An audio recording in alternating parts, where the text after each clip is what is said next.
Good afternoon everyone. I'm really sorry, आज थोड़ा ज्यादा लेट हो गया। कल से ऐसा नहीं होगा, I promise you.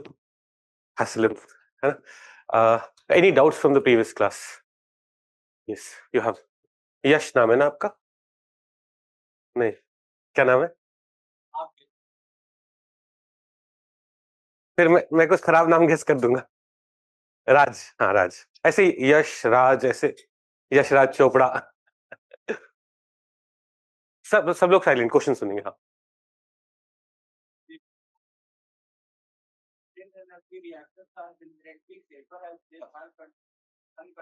Yes yes.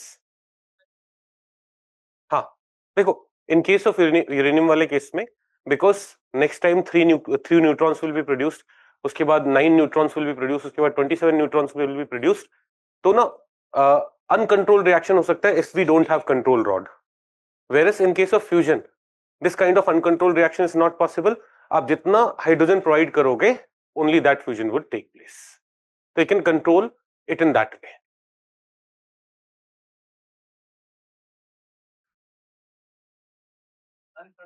नहीं, फ्यूजन अनकंट्रोल नहीं। देखो फ्यूजन, नहीं नहीं नहीं, ऐसा नहीं है। Fusion we have not been able to create the situation of fusion. वो फ्यूजन हम कब कर पा रहे हैं, जब बहुत ही अनकंट्रोल। तो when we do it in normal circumstance, at that time chance of uncontrolled reaction would not be there, which is there in case of fission। आप कंट्रोल रॉड निकाल लो, आप कंट्रोल रॉड में कुछ प्रॉब्लम आ गई या फिर लाइट चली, कोई दिक्कत हो गई, वहां पे वो प्रॉब्लम रहेगा। That will not be the case with fusion. Okay, anything else, any other doubts? No? Yes.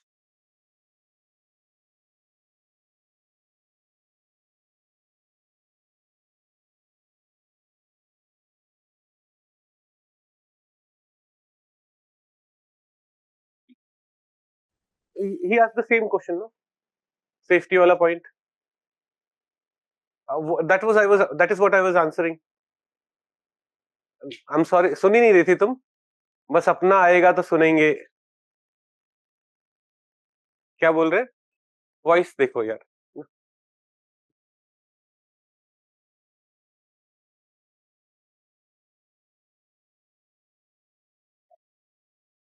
हाँ, anything else, any other doubts? Yes. Criticality, yes. What is criticality?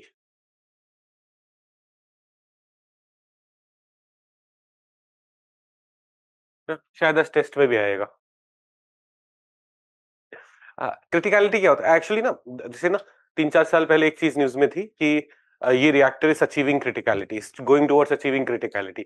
तो उस टाइम मैंने उसे पढ़ाया था, थोड़ा सा न्यूज में जब चीजें रहती है पढ़ा देता हूँ। But what is criticality? देखो, when fission reaction is taking place, तो suppose we want that every minute x number of x number of uranium should be fissioned, कुछ वैसा अपना टारगेट है ना? तो what happens is, here we have control rods, we have moderators, all these things kind of control how much neutron would be there.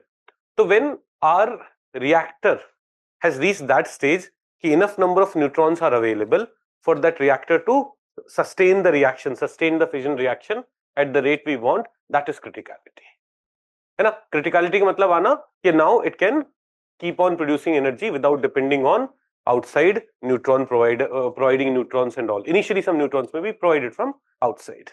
That is criticality.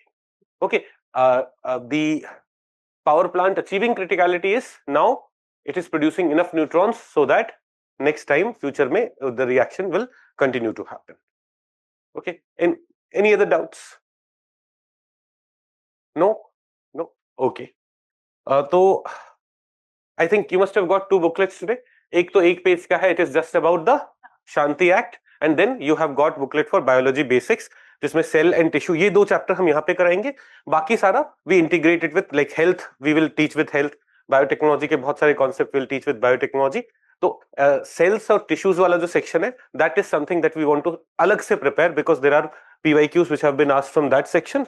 वो अलग से एक बार प्रिपेयर कर लीजिए। बाकी सारी चीजें will keep doing as part of the technology part only. तो let's go to radioactivity basics. This is what we had to start with, right? So, देखो, what is radioactivity?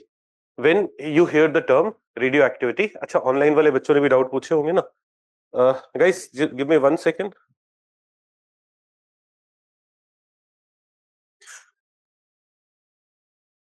मैं लॉगिन नहीं कर पाया हूँ ऑनलाइन. एक मिनट दे दीजिए मुझे.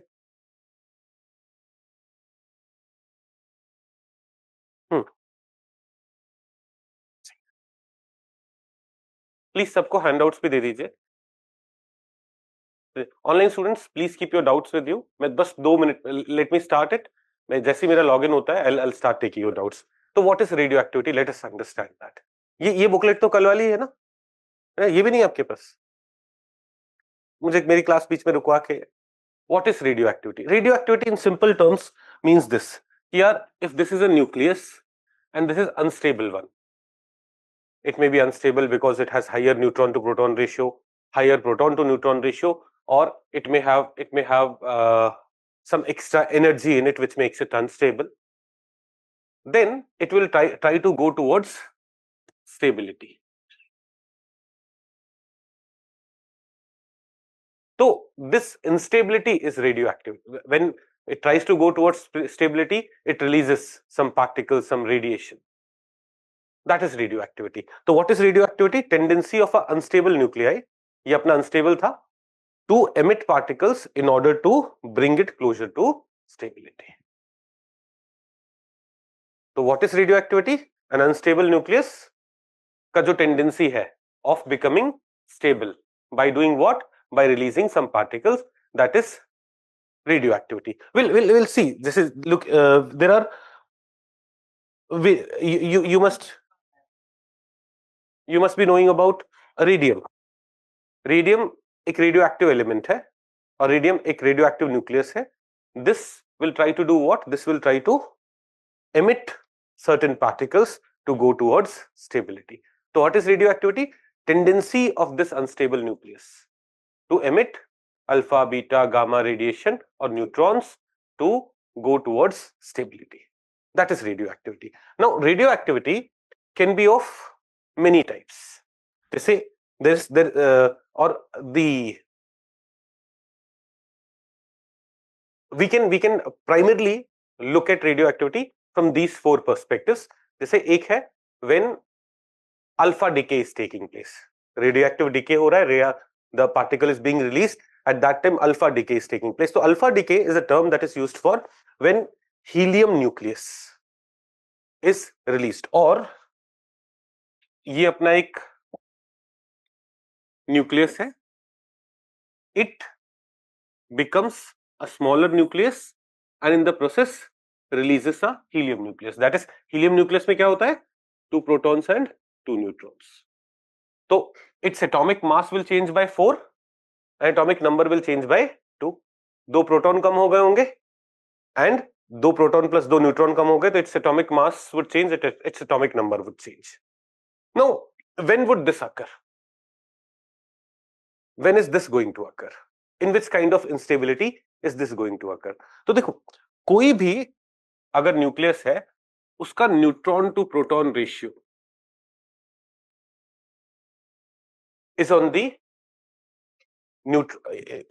इफ न्यूट्रॉन, इसमें क्या होगा देखो, let's say we have 20 neutrons and 15 protons initially, है ना. What is neutron to proton ratio in this case? 4/3, है ना. Let's say after alpha particle is release, where do we come? 18/13, 18/13. तो व्हाट इज दिस रेशियो? तो पहले इसको लिख लेते हैं 1.33 फॉर कैलकुलेशन, है ना. एंड देन इसको कैलकुलेट करते हैं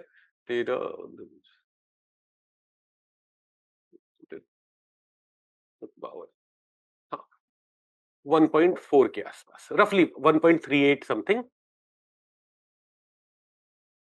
something like this. Am I right? What is happening to neutron to proton ratio? It is increasing. So in a nucleus where neutron to proton ratio is on the lower side, then what is needed for stability? That nucleus will try to emit what? That nucleus will try to emit alpha particle to become stable. जैसे radium, radium के case में its neutron to proton ratio, और radium 226 के case में its neutron to proton ratio is on the lower side. मतलब इसमें it has more proton than what the stable nucleus should have when compared to neutron. So it will emit an alpha particle. What was the result of emission of alpha particle?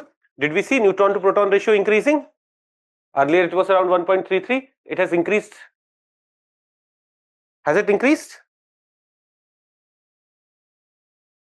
This is one time. तो देखो अब nucleus मेरा unstable था. क्यों unstable था? Because it had lower neutron to proton ratio. It released alpha particle to become stable. Radioactivity. But this is one type of radioactivity. There can be beta radiation. Like some nucleus will emit what? Beta particles.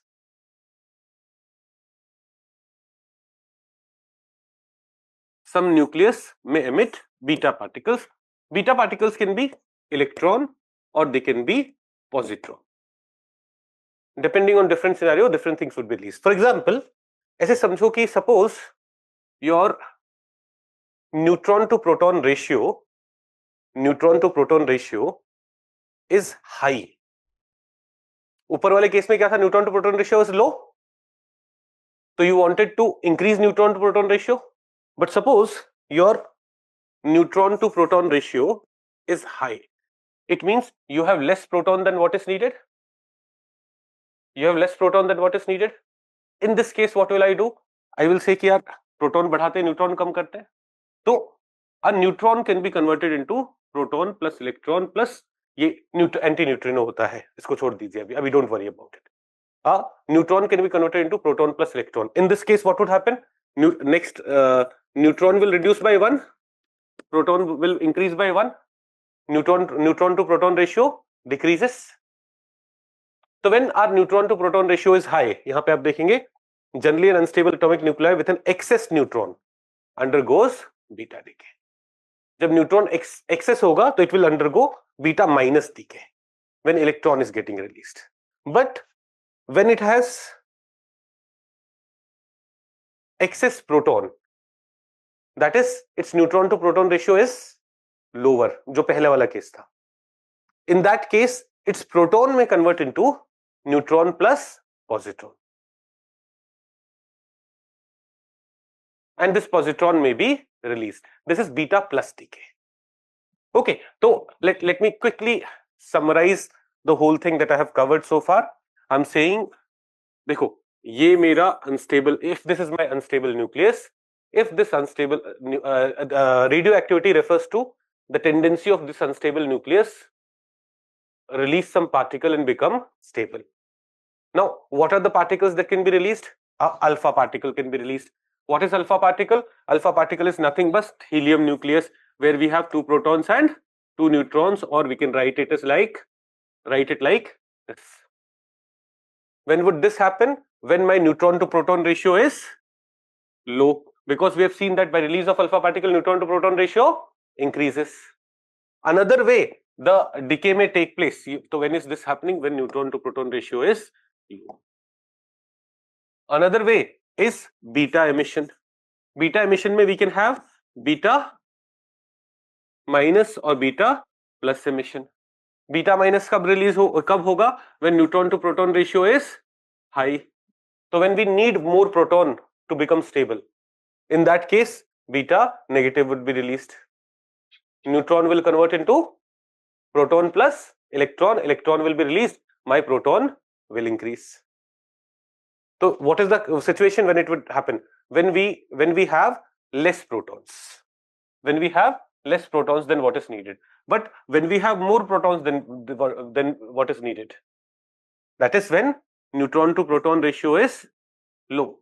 When we have more proton than what is needed, तो proton क्या करेगा? Proton बोलेगा convert me into neutron plus positron. Positive charge है ना? Positron, and release a positron. यहाँ पे क्या release हुआ था? Electron, beta negative beta positive. Now इसे ऐसे भी याद रख सकते हो, मैं जनरली कैसे याद रख लेता हूं, इन केस ऑफ अल्फा पार्टिकल, ऐसे इट्स नॉट साइंटिफिक वाला, इस याद रखने का तरीका क्या यूज करते, alpha particle positively charged, it's new, positron positively charged, both of them are getting released when neutron to proton ratio is low and we want to increase it. They're released when neutron to proton ratio is low. Easy? You have some doubt? Yes, please ask. Alpha radiation का मतलब ही helium है। Alpha particle क्या है, helium का nucleus. Alpha particle का मतलब ही helium का nucleus है। When we say alpha particle has been emitted, what has been emitted? Helium nucleus has been emitted. ये समझ में आ गया? So when neutron to proton, when you have excess proton, what may happen? Alpha emission or positron emission.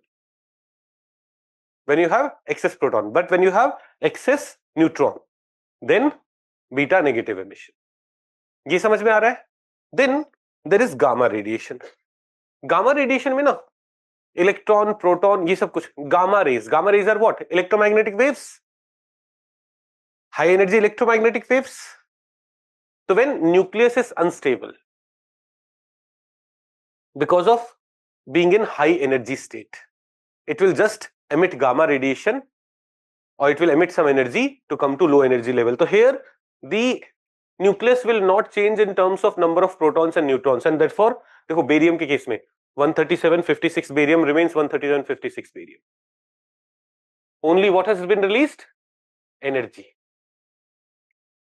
Some particles here may have been in higher energy state, उनको थोड़ा lower energy state में लाया गया है. क्या हमें समझ में आ रहा है? तो alpha radiation, beta radiation, gamma radiation.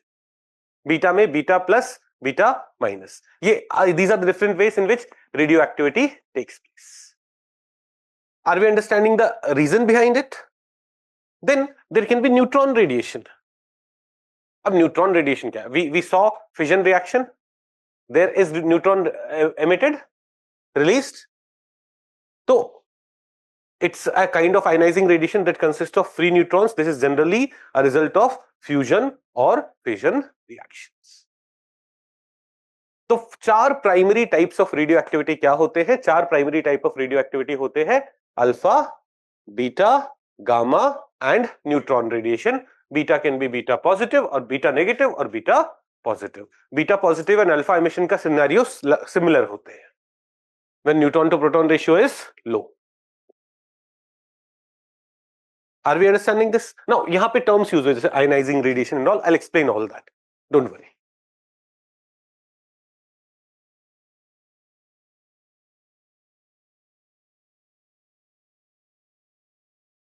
Isn't the handout number 5's content wrong?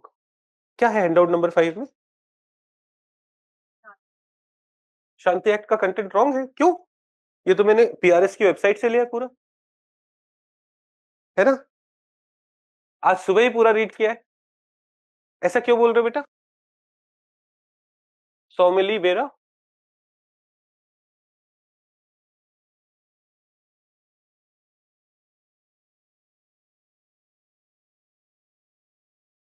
कुछ कंफ्यूजन हो गया होगा बेटा, है ना? Okay, let's come back. Now these radiations, the particles which are being emitted, we may call it ionizing radiation or non-ionizing radiation. अब होता क्या है ionizing radiation, non-ionizing radiation? Let's understand this. Let's say we have this hydrogen gas. Let's say. So what does it have? It has hydrogen के दो atoms. Now when some radiation is emitted on it, when some radiation is put on it, जैसे hydrogen gas है, light I, it may not impact this, but some radiations which are of high energy, what they may be capable of doing is कि यार this is hydrogen nucleus and there is electron around it.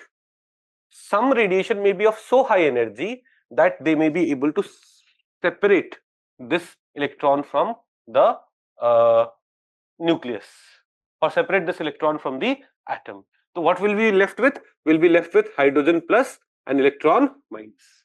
We have created what is known as ions. Positively charged and negatively charged ions will create.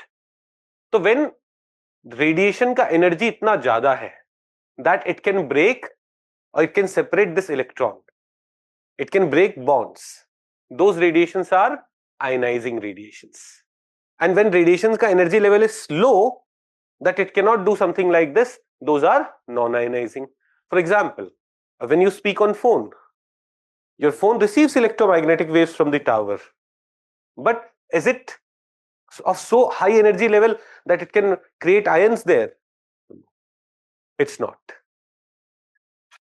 तो generally जैसे visible light हमारे ऊपर sunrays से पड़ती है, do we see ions getting formed? तो no. Visible light, उससे कम एनर्जी वाला infrared, lesser energy than that radio waves, these are non-ionizing radiation. Whereas if you go to X-rays, gamma rays, those are ionizing radiations. Did we understand the meaning of ionizing and non-ionizing radiations? So non-ionizing radiations include visible light, heat, radar, microwaves, radio waves. ये देखो अब common sense से कर सकते हो ना. Visible light तो हमारे ऊपर गिर ही रही है. If it was ionizing, then our survival would have been difficult.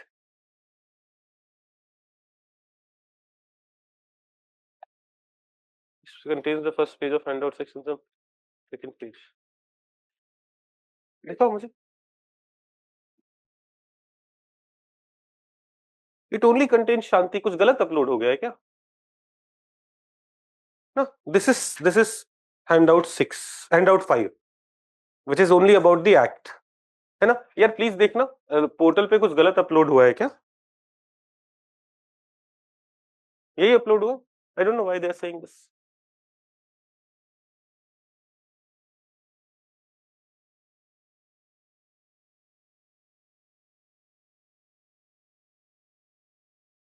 Handout please एक बार देख लीजिए. वीडियो टीम प्लीज बोलना क्या अपलोड हुआ है, देखना. Okay, let's come back. अब डिस्टर्ब नहीं होते. Ionising, non ionising, are we able to understand the difference? तो विजिबल लाइट तो हमारे ऊपर पड़ ही रही है, उससे कम फ्रीक्वेंसी वाली इंफ्रारेड, रेडियो वेव्स. अब रडार में do we use radio waves, microwaves, are these of lower frequency, तो they will be what? They will be non ionising. Whereas, so this type of radiation, non-ionizing radiations, deposit energy in the material through which it passes, but it doesn't have sufficient energy to break molecular bonds or to remove electrons from atoms. Whereas ionizing radiations कौन से होंगे? Which are energetic enough to break these bonds. So when ionizing radiation passes through material, it deposits enough energy to break molecular bond and displace electrons, creating ions. Or ionizing radiation में we can have high energy radiation like X-rays, gamma rays. Some part of high frequency ultraviolet rays can also be ionizing. Okay, now we'll talk about it कि वो कैसे smoke detectors में या medical equipments में use होते हैं, but they are used there. जिसे मैं अभी in simple terms I'll explain how in smoke detectors ionizing radiation can be used. बहुत layman language में समझो. देखो, in general we will have some ionizing or some material which is leading to emission of ionizing radiation. Ionizing radiation जब release हो रहा होगा तो ions बन रहे होंगे तो इलेक्ट्रिसिटी कंडक्ट हो पाएगी. But when smoke goes into this system, the smoke creates a barrier which prevents the movement. And in that case we'll be able to detect कि अब इलेक्ट्रिसिटी पास नहीं हो पा रही है, तो स्मोक डिटेक्टर में that is how ionizing radiation may be used. But अभी we'll study these things in the application part. Just अभी बस इतना समझो what is ionizing and what is non-ionizing radiation.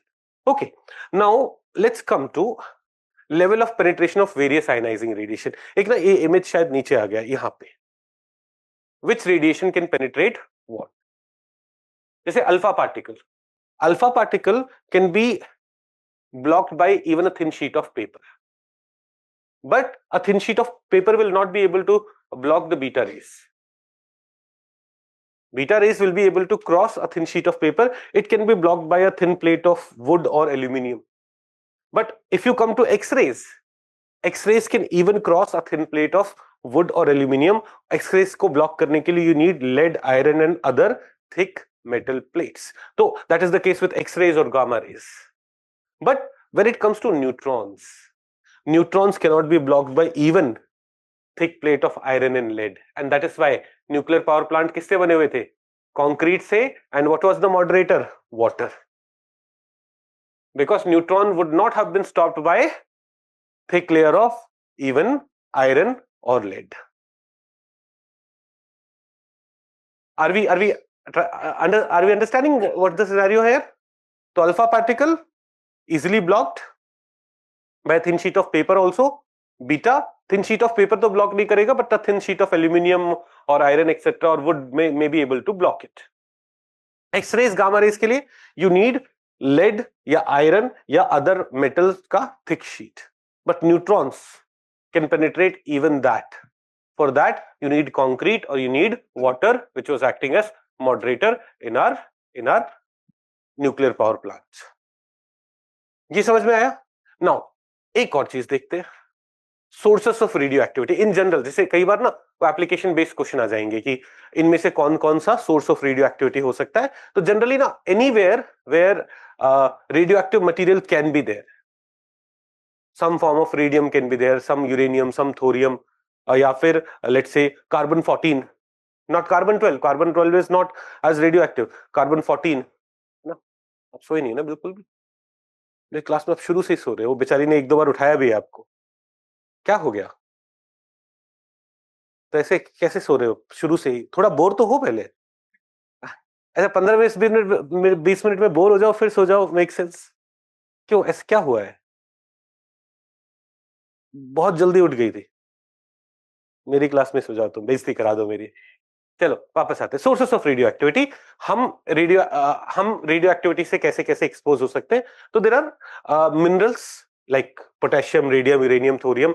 इनके वेरियस आइसोटोप्स है which may expose you to this. Then background cosmic rays. Background देखो, एक तो ना सोलर फ्लक्स हमारी तरफ आ रहा है. We saw that it may be containing radiation, है ना. But then other than solar flux, other than solar winds and all, there are from other stars, from other galaxies, things being released. They are also coming. So background cosmic rays. Then nuclear power plants and nuclear fuel cycle plants. यहाँ पे भी can radiation be emitted? Yes. Old equipments, watches, clocks which used radioluminescent paints like radium or tritium. They may be disposed, but they may emit small amount of radioactive material. Radioactivity या nuclear labs में radioactive waste, nuclear medicines. Nuclear medicines के बारे में हम detail में पढ़ेंगे. Some medicines like in health sector, nuclear science and technology is useful for radiation therapies. Nuclear science and technology is used. वहाँ पे we call them as nuclear medicines. So if they are not disposed of properly, they may also expose you to various kinds of radiation. Nuclear bomb का testing या radon gas, it's a radioactive gas, though amount of radiation will be much lesser, but this is also something that can cause that may expose us to radioactivity. इसके अलावा भी बहुत सारी चीजें हो सकती हैं. I've given you this list. ये याद नहीं रखना है. देखो, generally the things which are underlined are something that you should while revising read it again. This is here so that एक बार when you will make a picture of या radioactivity से हम कहाँ expose हो सकते हैं. The radon gas is a, हाँ ये गैस रिलीज हो सकता है ना जो ट्रैप्ड है. तो बड़ा ही कॉमन है. It may you may not be expose to harmful level of radio active thing, but small quantities में रेडियो एक्टिविटी से हम एक्सपोज हो सकते हैं. Okay, now what is radio active DK?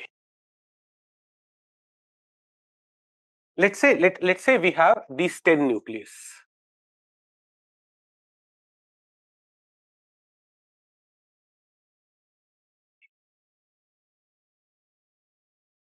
Same nucleus है ना. ये दिस में भी यूरेनियम 235, यूरेनियम 238, रेडियम, ये सब रेडियो एक्टिव है ना. रेडियो एक्टिव है तो they have this property of radio activity, that is they will become stable by emitting some particles, right? But if I ask you कि in next one day How many of them? Like, वो तो है नहीं कि each one of them in next 5 seconds is going to emit particles. If we have some radium with us, some of those atoms, some of those nuclei may emit those particles today. Some of them may emit the next day. Some of them may emit the next day. Yes, they are unstable, but how many of them will decay today? How many of them will decay tomorrow? How many of them will decay 100 years later? वो कोई fix नहीं है.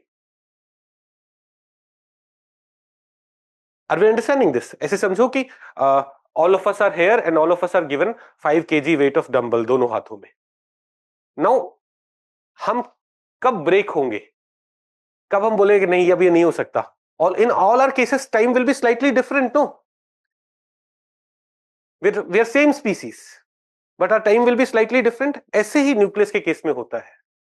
क्या होता है? Decay होता है. Decay is what? Decay is this कि it will, let's say this is radium, it will emit alpha particle and become a stable nucleus, stabler than what it is today. This is decay. पहली चीज ये समझते हैं, what is decay? Radioactive decay is when an unstable nucleus emits some particle and becomes stable. It's not एकदम 100% stable. It is more stable than the previous state. That is radioactive decay. पहले decay क्या है ये समझ में आया? देखो, इसका प्रॉपर्टी था ना रेडियोएक्टिविटी, इसका नहीं रहा तो रेडियोएक्टिविटी में कमी आ गई है, रेडियोएक्टिविटी में डिके हो गया है. व्हाट इज रेडियोएक्टिव डिके ये समझ में आया? That is what is being explained here. Radioactive decay is the process through which radioisotopes lose their radioactivity over time. This gradual loss of radioactivity is measured in. अभी half life वाले पे नहीं जाते, समझे कमें आते हैं, उसे छोड़ दो. पहला पॉइंट समझ में आया, what is radioactive decay? An unstable nucleus becoming stable. Okay. Now, there is a law of radioactive decay. What is that law? Law is this कि यार, suppose you have 10 nucleus, 10 unstable nucleus. How many of them will decay in time t? How many of them will decay in time t? So, it's given like this कि number of nucleus which will decay in time t, delta T में इतने time में कितने nucleus इसमें से decay हो जाएंगे, it is proportional to number n. What is meant by this is that if you'll have 10 nucleus, then less number of them would decay. If you have 100 nucleus, तो ज्यादा decay होगा. If you have 1000 nucleus, तो और ज्यादा decay होगा. Say it's something very common to, let's say हम 10 बच्चों को यहाँ पे 10-10 किलो का वेट लेके खड़ा कर देते हैं. And if I ask 1 minutes में कितने लोग हाथ नीचे कर लेंगे? इन 10 में से perhaps 1 would do. But if I make 100 of you do that, and if I ask 1 minute में कितने लोग हाथ नीचे कर लेंगे? तो now more number of people will decay. Now more of you will be like, let me become stable, I cannot hold this extra force. That is what is being said here. dN by dt is proportional to n. How many of them will decay will depend on how many of them are there. If more of them are there, if more of radioactive elements are there, more of them will decay. It's a common sense thing also. Are we getting this? Are we able to understand this? Pakka? It's a very common thing. Like, or it's something like, let's say 10 of us are here. How many of us are going to fall sick? Mausam change, if the weather is changing, some of us will get viral. So let's say 1 of us. But if 100 of us are here, then more number of people are going to fall sick in this 100 of us. That is what it is trying to say. dN by dt is proportional to n. Now, please note here we are talking about same kind of nucleus. Like if this is carbon 14, so we are referring to every carbon 14 only. So if we have carbon 14, how many of them, how much decay would take place? It will depend on how much carbon 14 you have. You have a lot of carbon 14, lot more of the atoms will decay. If you have less carbon 14, less of the atoms will decay. But if we had radium, then radium ka stability is different from carbon 14 ka stability. So rate of decay in case of radium will be different. So now we say that dN by dt, what is the rate of decay? Delta n by delta t को मैं dN by dt लिख रहा हूं. It was proportional to n. It's equal to lambda n, where lambda is the decay constant for a nucleus, and this will vary from one nucleus to another. मतलब if we have carbon 14, तो carbon 14 का lambda और decay constant is different. Uranium का decay constant is different. Uranium 235 का decay constant is different. Uranium 238 का decay constant is different, and so on. Right? अब ऐसे समझो, if dN by dt is equal to lambda n, यही. Now we have, let's say, 1 million nucleus of radium, or let me not call radium, let me call it X, and 1 million nucleus of Y. एक nucleus X है, एक nucleus Y है, अलग अलग तरीके के. तो 1 million nucleus of nucleus X and 1 million nucleus of nucleus Y. इन दोनों का लैम्डा अलग होगा, lambda X and lambda Y. Decay constant will be different for different elements. What will decay faster? Whose lambda is higher or whose lambda is lower? Higher. So higher the decay constant, faster you will decay. Right? This is law of radioactive decay. कि in any radioactivity sample which undergoes an alpha, beta or gamma decay, it's found that the number of nuclei undergoing decay per unit of time is proportional to the total number of nuclei in the sample. If n is the number of nuclei in the sample, delta n undergoes decay in delta t, then delta n by delta t is proportional to n, or delta n by delta t is equal to lambda n. ये समझ में आ गया सबको? Now फिर एक और concept आता है. अब delta N by delta T is equal to lambda N पे आ जाते हैं.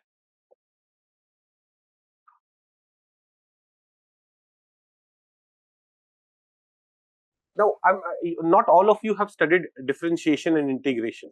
Many of you have studied science only till class 10, and till class 10 we don't study differentiation and integration. But for those of you who have done it, हमें वो पढ़ना जानना भी नहीं है. We don't need to know differentiation integration. But for those of us who know it, they'll be able to do this integration here and calculate ki how much time is needed for n to become n by 2. That is for half of the nucleus to decay. Let's say I have 1 million nucleus of X. In how much time will I be left with 500,000? 1 million is 10 lakh. तो कितने time में 5 लाख बच जाएंगे? If I'll calculate that, I will get कि कितने time में, कितने time t में half of them बच जाएंगे. तो इसे we are calling it half life, t half. We will see it will come out to be ln2 by lambda. ln2 is a constant. We can write it as 0.69 by lambda. So any element ln2 by lambda or 0.69 by lambda. Any element X we have, any nuclei X we have, and if we are asked, here in how much time will X be left with X by half? Half of them will decay.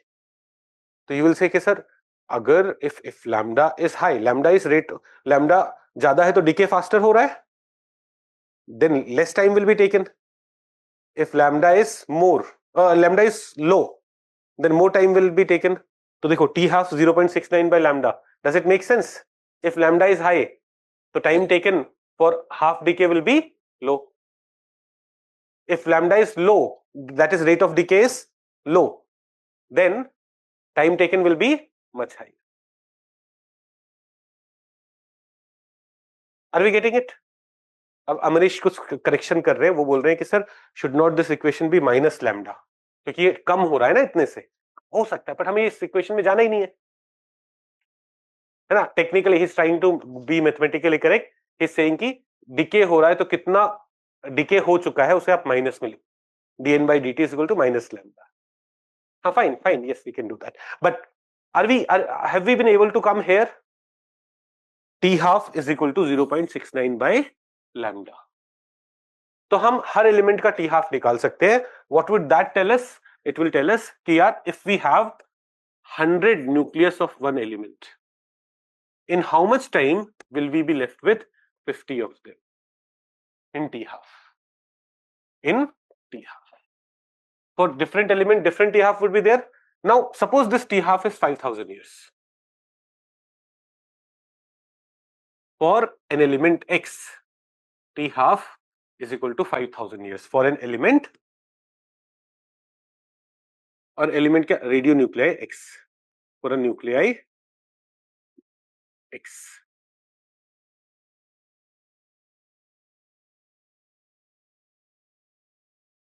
T half is 5,000 years. So 100 nucleus are present right now. How much time will be taken for half of them to decay? T half will be taken. T half is ln2 by lambda. उसका lambda जो होगा उससे we can calculate कि its T half is 5,000 years. In 5,000 years, 50 of them would be left. But for 50 to become 25, how much more time will be taken? Another 5,000 years. T half is, देखो, T half is 5,000 years means in 5,000 years half of them would be left. तो 100 से 50 होने में it took 5,000 years. 50 से 25 होने में it will take another 5,000 years. Because dn by dt is proportional to n. dn by dt is proportional to n. n reduce हो जाएगा, तो अभी इस हाफ लाइफ में सिर्फ कम लोग ही डिके होंगे. Are we able to understand this? Are we sure? नहीं समझ में आ रहा? आ रहा है? ये सबको समझ में आ रहा है? तो decay constant will decide what your half life is. If your decay constant is high, your half life is low. Half life is how much? ln2 by lambda. Half life is ln2 by lambda. तो अगर your decay constant is high, your half life is very low. Your decay constant is high means you are decaying very fast.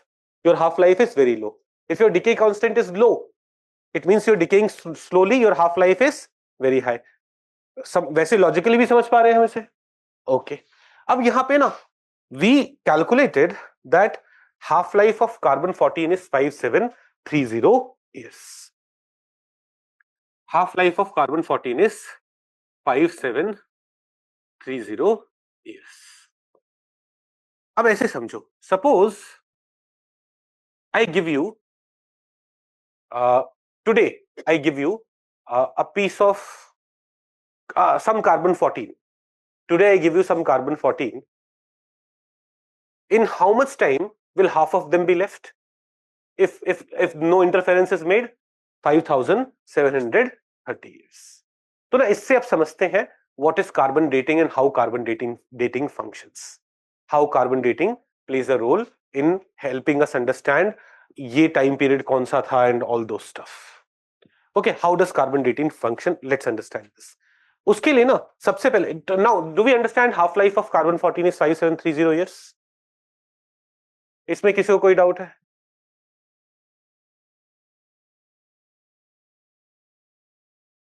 2 by lambda. ln2 by lambda को वहां पहुंचे कैसे, interpret कैसे किया? देखो, lambda is decay constant. dn by dt is equal to lambda n. कितना decay होगा? It is equal to lambda n. dn by rate of decay is proportional to lambda. More the lambda, more the decay. तो अब जिस element का lambda ज्यादा होगा, वो उसका डिके ज्यादा हो रहा है, उसका डिके ज्यादा हो रहा है, तो will it take less time to decay. तो T half is equal to ln2 by lambda. lambda denominator में, if lambda is high, T half is less. Right? If lambda was low, means decay was slow. T half will also be high. It will take a lot of time to decay. पक्का? सबको समझ में आ रहा है? आपको समझ में आया? क्या नाम क्या है आपका? कुंभकर्णी. वाई कौशिकी, है ना? आते ही शुरू ऐसा नहीं, एक तो होता है ना आदमी पढ़ा रहा है, पढ़ने से बोर हो गई और फिर सो गई. मैंने पहला वर्ड बोला है और उसकी पड़ोसी बोल रही उठ उठ. तो मेरे को लगा पहले इसने बोला कि ध्यान दे क्लास में, मतलब अब वहां सर ने बोलना शुरू कर दिया, बट थोड़ी देर में फिर सो रही है ना? तो what is your name? Kumbhakarni. Okay sir, can we say that all of the radioactive elements are naturally decaying? Yes, radioactive elements naturally decay होंगे. They don't need any, they are unstable. No, they are unstable. They will try to become stable. They don't need any external force. Like uranium 235 को fission करने के लिए you hit it with neutron, but uranium 235 you leave it like that, it will decay. Someone was raising hand. क्या चीज? Radioactive decay पूरा repeat कर दे, summarise कर देते. रिपीट करना will not be the right thing. देखो, we said कि radioactive decay का मतलब क्या है कि this unstable nucleus become emits या तो अल्फा बीटा या गामा टू बिकम स्टेबल. तो इसका ये रेडियोएक्टिव था, ये कम रेडियोएक्टिव है, तो रेडियो एक्टिविटी में डिके हो गया. This is radio active decay. Now what will be the rate of decay? How many of these nucleus will end up decaying into more stable things? It is given by dn by dt is proportional to n. The more the initial number of nucleus, more decay will take place, है ना? And इसे we can write as lambda n, where lambda is the decay constant for different nucleus. For तो rate of decay will be different for hydrogen, for helium, for lithium, for carbon. Carbon 12, carbon 14 का अलग अलग nuclear property होगा, उनका rate of decay अलग होगा. Rate of decay will be different for 233, uranium 233, uranium 235, uranium 238. तो उन सबका lambda decay constant will be different. यहां तक everything is clear?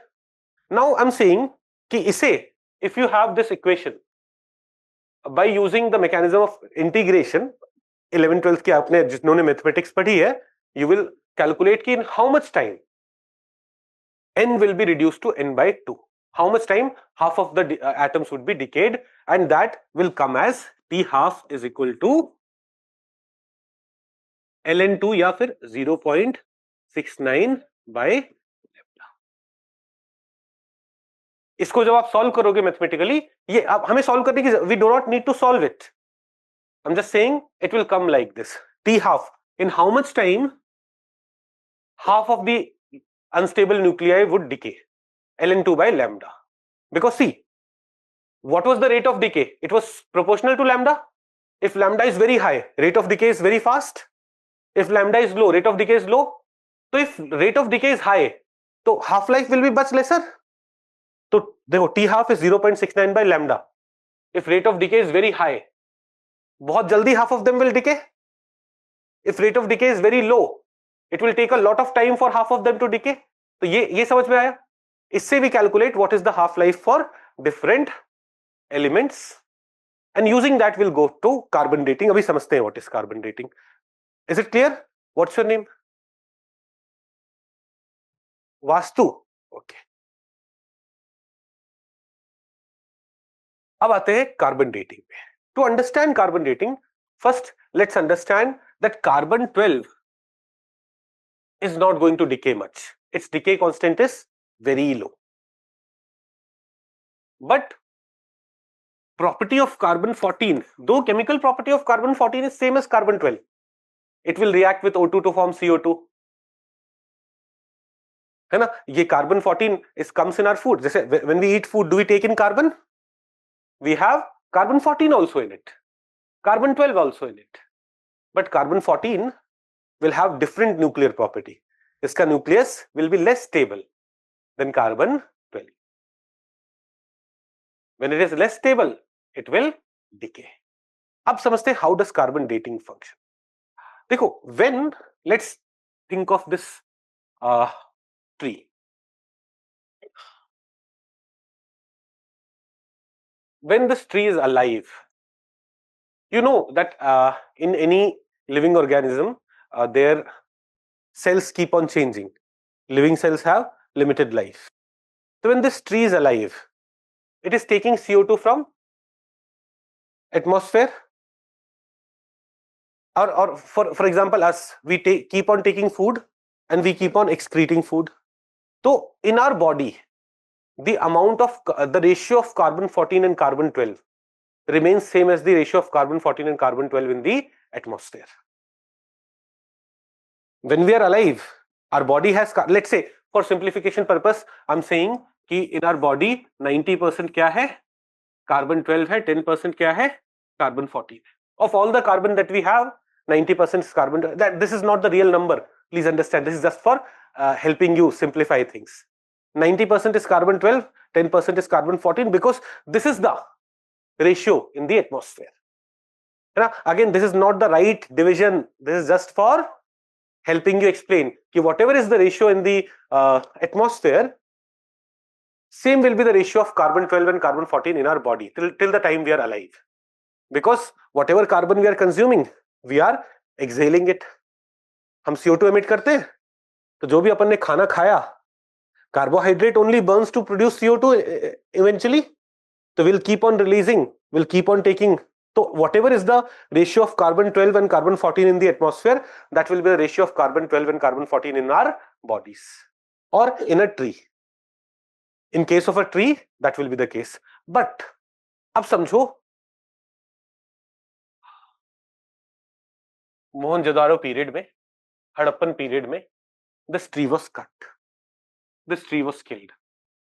As it was killed, as it was cut, it is not taking any more CO2 from the atmosphere. है ना? Initially, it had 90% of carbon 12, 10% of carbon 14. But which is going to get decayed? Carbon 14. Right? Carbon 14 is going to get decayed. We know carbon 14 का lambda dN by dt is, so nature में till the time it was alive, it would have had 10% carbon. But let's say now we get a piece of wood, we are doing excavation, और हमें एक लकड़ी का खिलौना मिला. We got a toy made up of wood, and we want to understand how old this toy is. We will look at what is the ratio of carbon 12 and carbon 14. हम ऐसे देखिए, carbon 12 तो 90% है, और ratio is this 90:5. Oh, only half of carbon 14 is left. It was 90:10. It has now become 90:5. Most of the carbon 14, half of the carbon 14 is gone. Means how much time would have passed? Half-life of carbon 14. And dN by dt is equal to lambda, and उससे हम 10% कितने time में decay होगा, 20% कितने time में decay होगा, we can calculate all that also. No problem. हम Paleolithic period से we pick up something. Paleolithic period से we pick up something. Let's say something which is 25,000 years old. How we do not know whether that thing is 25,000 years old or not. But we'll take it and we'll see how much of what is the ratio of carbon 12 and carbon 14. Carbon 14 जब तक वो जिंदा था should be 10. Now it has come down to 5. Oh, half of it is gone. Means how much time would have passed? 5,700. So it must be 5,000. Oh, only 25% of it is left. Then 2 half-life may have passed. Oh, only 12.5% of it is left. 3 half-life may have passed. है ना? समझे? Carbon 14 will become half. Only 50% of it would be left in first half-life. 25% of it will be left in the, 25% of it will be left in the another 5,700 years. 12.5% will be left in another 5,700 years, and so on. So if we get a object today and we say that अभी जो tree है उसके comparison में it has only 1/3 or नहीं, only 12.5% of carbon-14, then we will say it must be at least 16,000 years old. 5,700 plus 5,700 plus 5,000, 17,000 years old. This is how carbon dating functions. समझ में आ रहा है? अच्छे से समझो, क्योंकि right after the nuclear science and tech class, what do you have? Your test. इन सब पे सवाल है ना? देखो, advantage of giving a 50 question test on every booklet is that everything that can be asked is being asked. आप कुछ गड़बड़ करोगे ही नहीं. That is why just follow the process. Classes, test, फिर weekly test भी चालू हो जाएंगे जनवरी से. You will see that हर एक चीज रिवाइज हो जाएगी. पर पहली बार में कुछ समझ में ऐसा होगा कि on the first occasion you were not able to understand or you were not able to notice that you didn't understand that. But when that will come in question, you'll be like, अच्छा ये भी तो था, ये मुझे अभी भी समझ नहीं है. Let me go to sir. I'm also planning this. जनवरी से मैं हर संडे एक मेंटोरशिप सेशन भी लूंगा, where all your doubts, all your concerns. अभी ना मेरा मेंस का लोड थोड़ा ज्यादा है. करंट अफेयर्स बैच में बाकी सब जगह मैं मेंस की क्लासेस ले रहा हूं, इस वजह से I am not able to take mentorship sessions for you people. Though it's not part of our commitment की ये मेंटोरशिप सेशन होगा, बट मैं group mentorship session which will keep you aligned, which will keep you focused in what has to be done. वो चीजें मैं करना शुरू करूं. Okay, but did we understand carbon half life वाला फंडा पूरा? पक्का सबको समझ में आया? अच्छा, yes.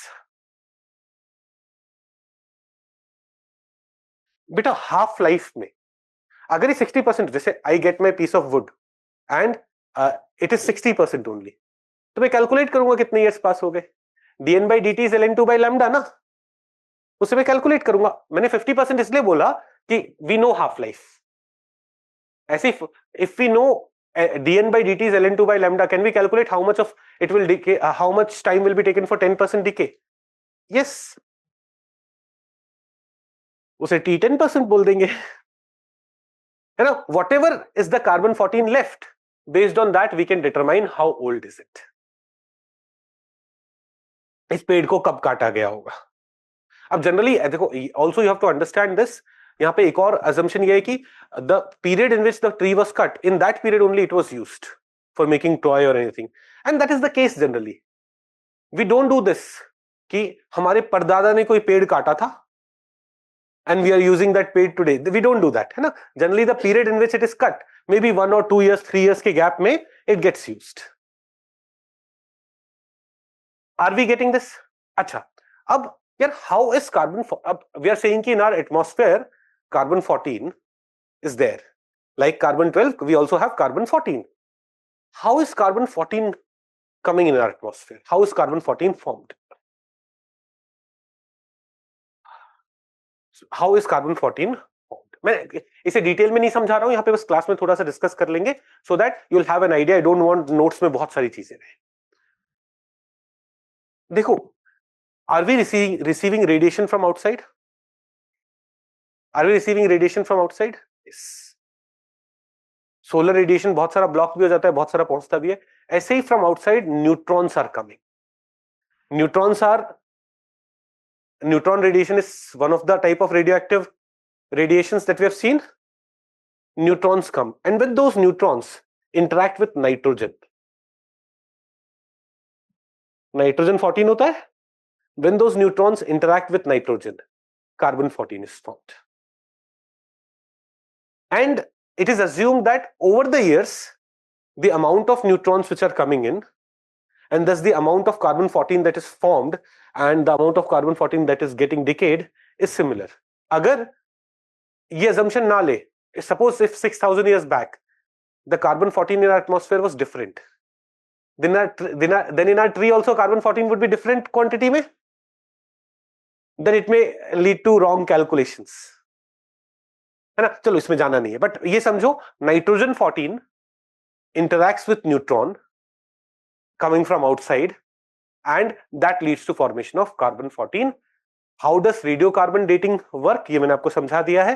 Living organism will have constant carbon 14 in it. The moment it dies, its carbon 12 will remain constant, but carbon 14 will keep on decaying. As carbon 14 keeps on reducing with time, it will keep on reducing. We can calculate how old the object is. Am I making sense? Carbon 14 सबको समझ में आया? Okay.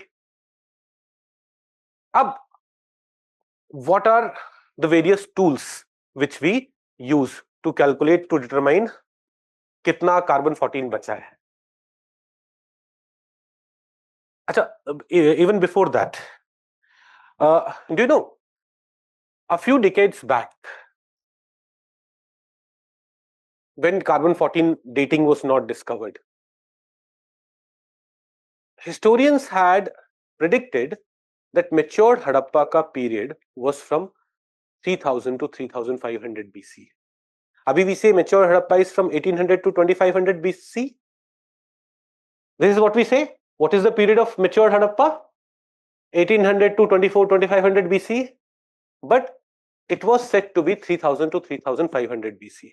Why? Because Mesopotamia का age ये वाला predict किया गया था. It was shown that we were trading with Mesopotamia, तो हड़प्पा का period भी same रहेगा. But then the carbon dating technology developed.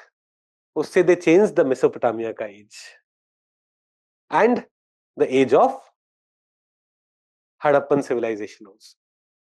So in history, nuclear science and tech plays an important role. Generally, with nuclear science and tech, we end up associating only what? Only energy.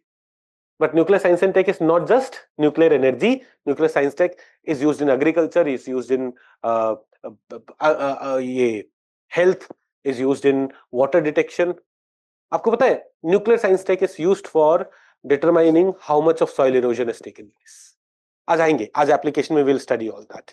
Okay, अब इसमें आ जाते हैं tools of radiocarbon dating. एक है Geiger counter वाला mechanism which was used traditionally, और दूसरा है मास स्पेक्ट्रोमेट्री वाला मैकेनिज्म. दोनों समझ लेते हैं.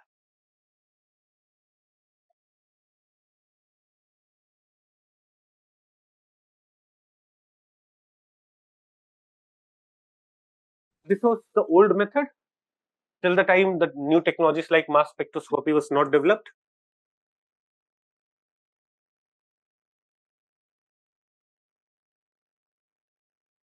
What was this mechanism? Again, I'm not going into ekdam technical science wala part. I'll try to explain it in a layman language so that everyone is able to understand. In this Geiger counter, let's say we have a cylinder which is filled with a noble gas. Noble gas, there will be no ions formed here and all. Now, when we have carbon 14 will be emitting some radiation. Some ion, or when we have any other ionizing radiation, some ions will be formed. More the radiation, more ions would be formed. Less the radiation, less ions would be formed. Now, in that case, like we make electricity to pass through it. इससे circuit board attach होता है, light on off होती है. When electricity is able to pass through, we can detect that using circuits. When less electricity is passing, can we detect that? So how much carbon 14 is left? If more is left, more ionizing will take place, more electricity will be able to pass through. If less is left, less electricity will be able to pass through. This was the mechanism that was used in Geiger counter. Am I making sense? No? Yes or no? No. सबसे आखिरी में बच्चा बोल रहा है नहीं समझ में आया. ओके, फिर से समझाते हैं ना. What is your name? Last one. Saurav, Gaurav, GAURAV. Okay Gaurav, आप ही बताना समझ में आया कि नहीं. ठीक है. लेट्स से अभी इसमें देयर इज नो आयन, तो no electricity will pass through. But now I take some carbon and put in it. Now in that we have carbon 12 and carbon 14. But if that carbon is coming from a source which is very, very old, will there be less carbon-14 in it? If there will be less carbon-14, so less carbon-14 will decay. It will lead to radiation. Will there be less radiation? Less radiation, so less ionization or less electricity transfer. If carbon-14 is very new, if the source is very new, there will be more carbon-14, more radiation, more ions, more electricity transfer. Can you tell कि carbon-14 ज़्यादा है या कम है? By this mechanism. This was Geiger counter mechanism. Gaurav, now are you getting this? I'll make you go through the notes and यही concept थोड़ा technical way में समझेंगे. But in very simple language, is everyone able to understand how Geiger counter functions? Okay. So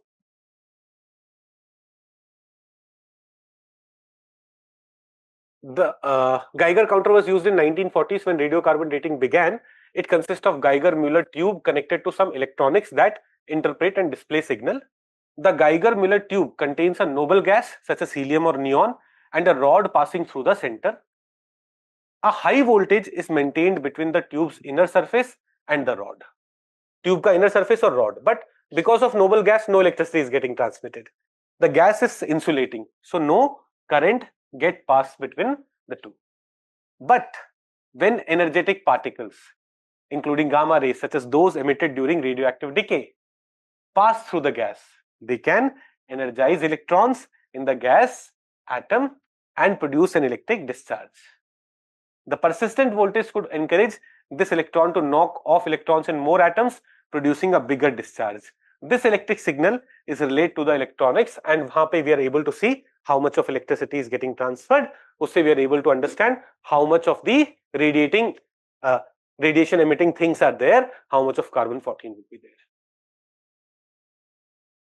Geiger counter. Is it making sense? So now they may sometimes they may ask you application based things. Geiger counter किसके लिए use होता था? You should be able to answer that. Carbon-14 में when mass spectrometry वाला mechanism was not available, at that time how did we measure how much of carbon-14 is there? So Geiger counter mechanism was there. Is it making sense to all of us? Gaurav? Okay.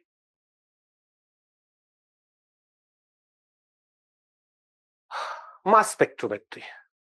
यार ये ना बड़ा simple सा चीज है. Mass spectrometry is saying this कि देखो let's say we have hydrogen atoms, we have hydrogen ions. ये न्यूट्रॉन, उसका इलेक्ट्रॉन आपने सेपरेट कर दिया तो ये प्लस रह गया, इलेक्ट्रॉन माइनस रह गया. नाउ हाइड्रोजन में we may have this as hydrogen with only one proton, we may have one proton and one neutron D में, or we may have one proton and two neutrons T में. ये सारे positively charged है. Now if we can develop a mechanism where we can separate charged particles based on their mass, can we separate all three of them? Can we separate all three of them? ये सारे सब पे charge 1 1 1 है.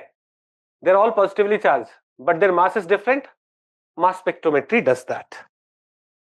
More so, one of the most sensitive dating setup uses accelerator mass spectrometry. Mass spectrometry is used to isolate ions that have same mass to charge ratio. Ions which have same mass to charge ratio. क्या यहाँ पे mass to charge ratio will be higher? यहाँ पे mass to charge ratio will be further higher. So will we be able to separate these three types of ions? ऐसे will we be able to separate carbon-12 and carbon-14? Carbon-12 का mass will be lesser, charge will be same. As ions are created, charge of carbon-14 will be same. Carbon-12 का जो charge होगा वही रहेगा. Electron, their chemical properties are same. What is different there? Nuclear property, they will have more neutrons. Their mass will be different. So this mechanism is able to, so we are able to separate carbon-12 and carbon-14, and we are able to see how much of carbon-14 is there. Based on that, we are able to today identify कि इतना carbon-14 बचा हुआ है. It means it must be this year, these many years old. These are the new methods which are used. So Geiger counter or mass spectrometry वाला mechanism. Okay, what has been the impact of radiocarbon dating? It was the first objective dating method to give numerical data date to organic matter. Its impact on the field of archaeology and geology have come to be known as radiocarbon revolution. It has simplified a lot of things. Otherwise older dates 1000 2000 साल के difference हो जाते थे historians के लिए everything was very difficult. Yes. कौन सा? हाँ बेटा इसी मैकेनिज्म से हो जाएगा ना. डिके रेट अलग अलग हो जाते हैं है ना. तो कई जो मटेरियल जिसमें कैल्शियम प्रोमिनेंट है बोन्स में शेल्स में है ना वहां पे how much of decay of those things have taken place. Why not मतलब वी कैन डू दैट. देखो dn by वो sorry lambda n lambda we know it for know for that also we can use it. Okay, now Chirag has some questions. Sir, can we say all of the radioactive elements are? हाँ ये तो मैंने answer कर दिया था. Rajmohan is saying sir for carbon decay year is fixed at 5730 years but carbon amount either increase or decrease. What will be the decay time? बेटा calculate it ना. dn by dt is equal to lambda n. कितने time में n से n by 10 बचेगा या n 0.9 times बचेगा वो calculate हो जाएगा. We know lambda. आपको आपने n भी डिसाइड कर लिया क्या बचा है t निकालना है. That is how we do that है ना. If you don't know integration you won't be able to do that and we don't have to. UPSC is not going to evaluate whether you know integration और not. जिन्होंने class 11 12th में at least physics पढ़ा है तो physics में हम थोड़ा integration सिखाते हैं है ना सो दैट आप फिजिक्स के बेसिक कैलकुलेशन कर पाओ. जैसे in my case I had studied integration पहले इन फिजिक्स. मैथ्स में इंटीग्रेशन का चैप्टर बाद में आ रहा था बट फिजिक्स में integration was needed a bit earlier तो sir had explain certain things in physics. तो उन लोगों ने थोड़ा इंटीग्रेशन पढ़ा है they will be able to do that otherwise नहीं जाना वहां. क्या सब लोग समझ पा रहे? ओके पक्का you are able to understand everything. What's your name? I forgot it. नहीं yes Lokesh. You have to remind me if I speak in Hindi, right? Today, have you been able to understand everything? Anyone, like there are students who are not able to understand Hindi. I'm very comfortable in English.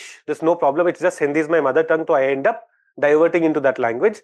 So whenever you're facing this issue, yes, sir, you're speaking too much Hindi, please raise your hand and I'll make sure that I'm not doing that. Okay, yes, someone was raising hands. Yes.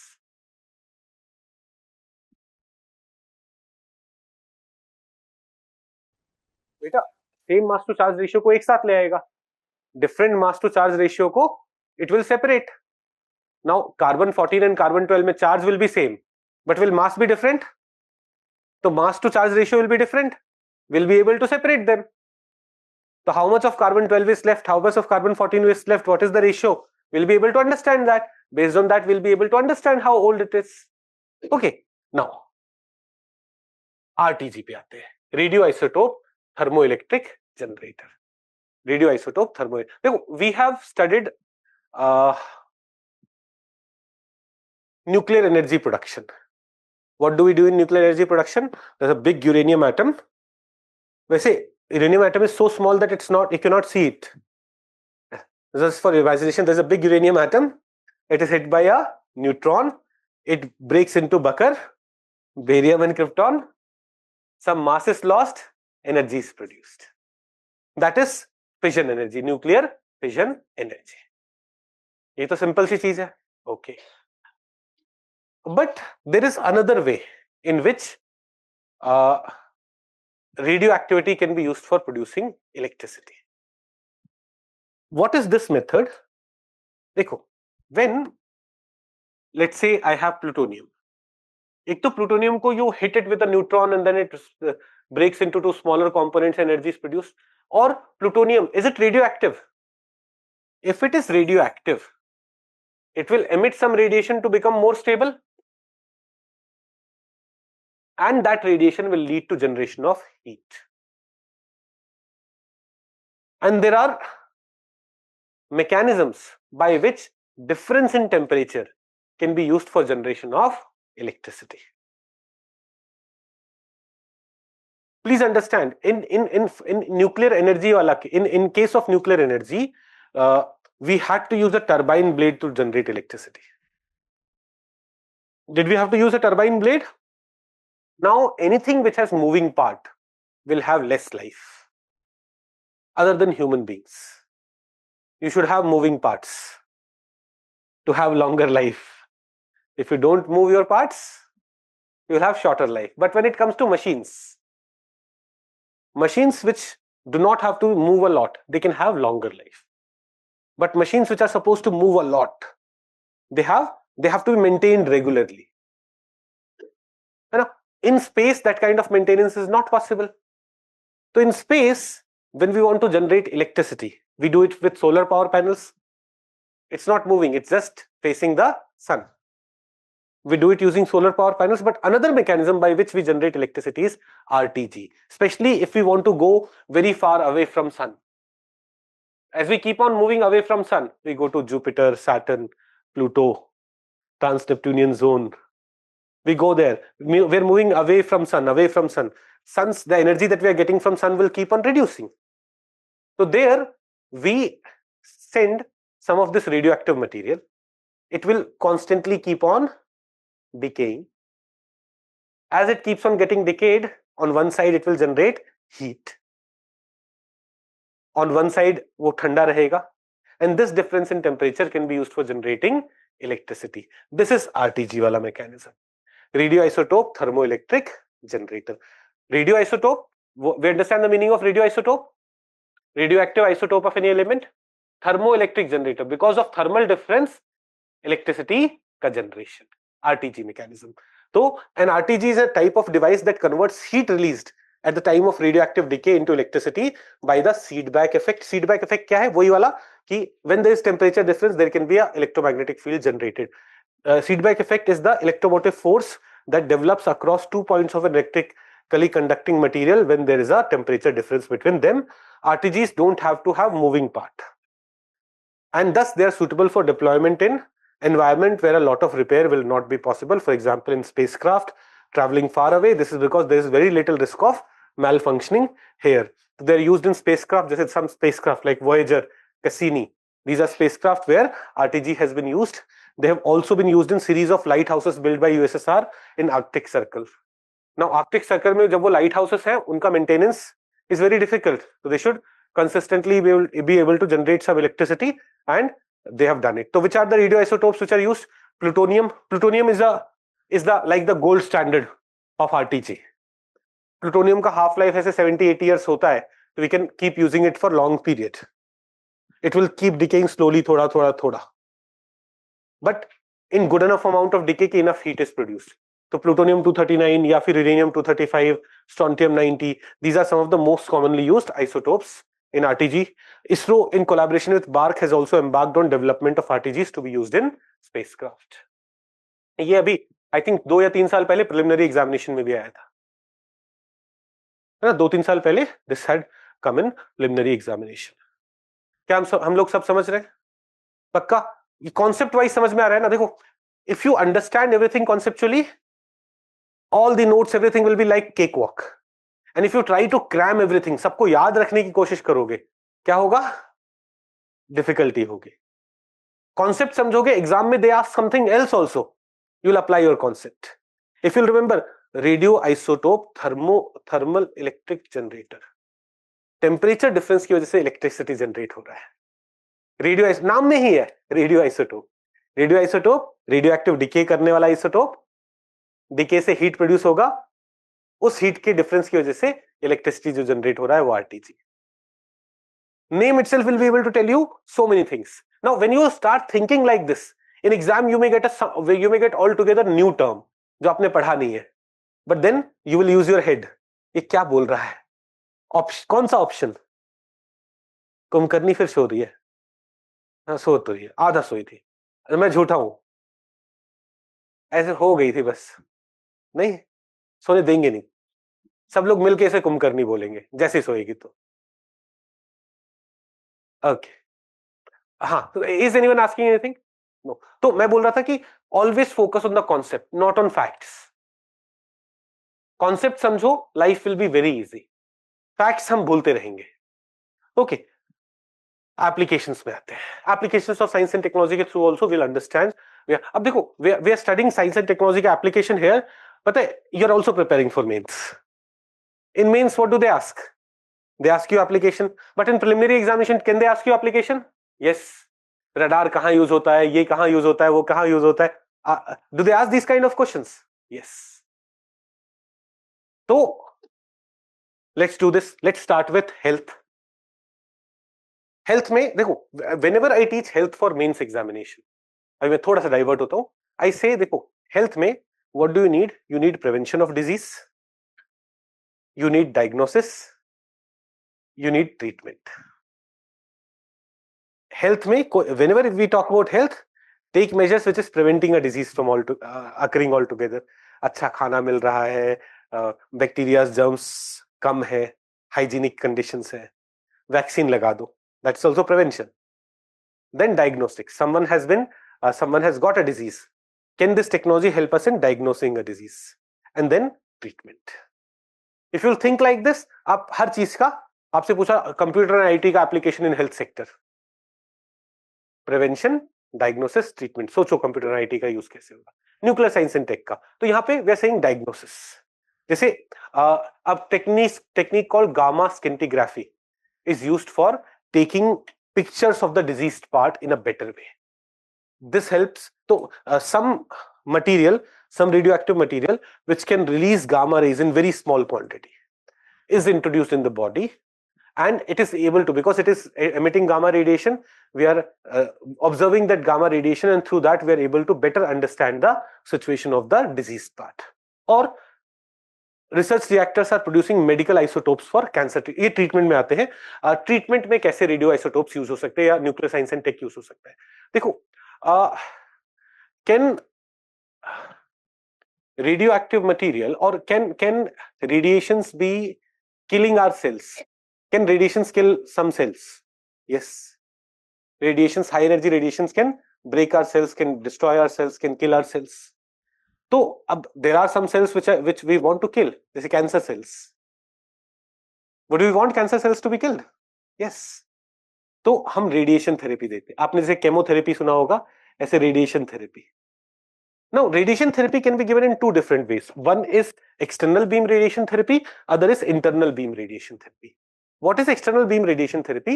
In external beam radiation therapy, the source of radiation is outside the body. Let's say मेरे heart में कोई दिक्कत है, ये दिल तो ठीक है,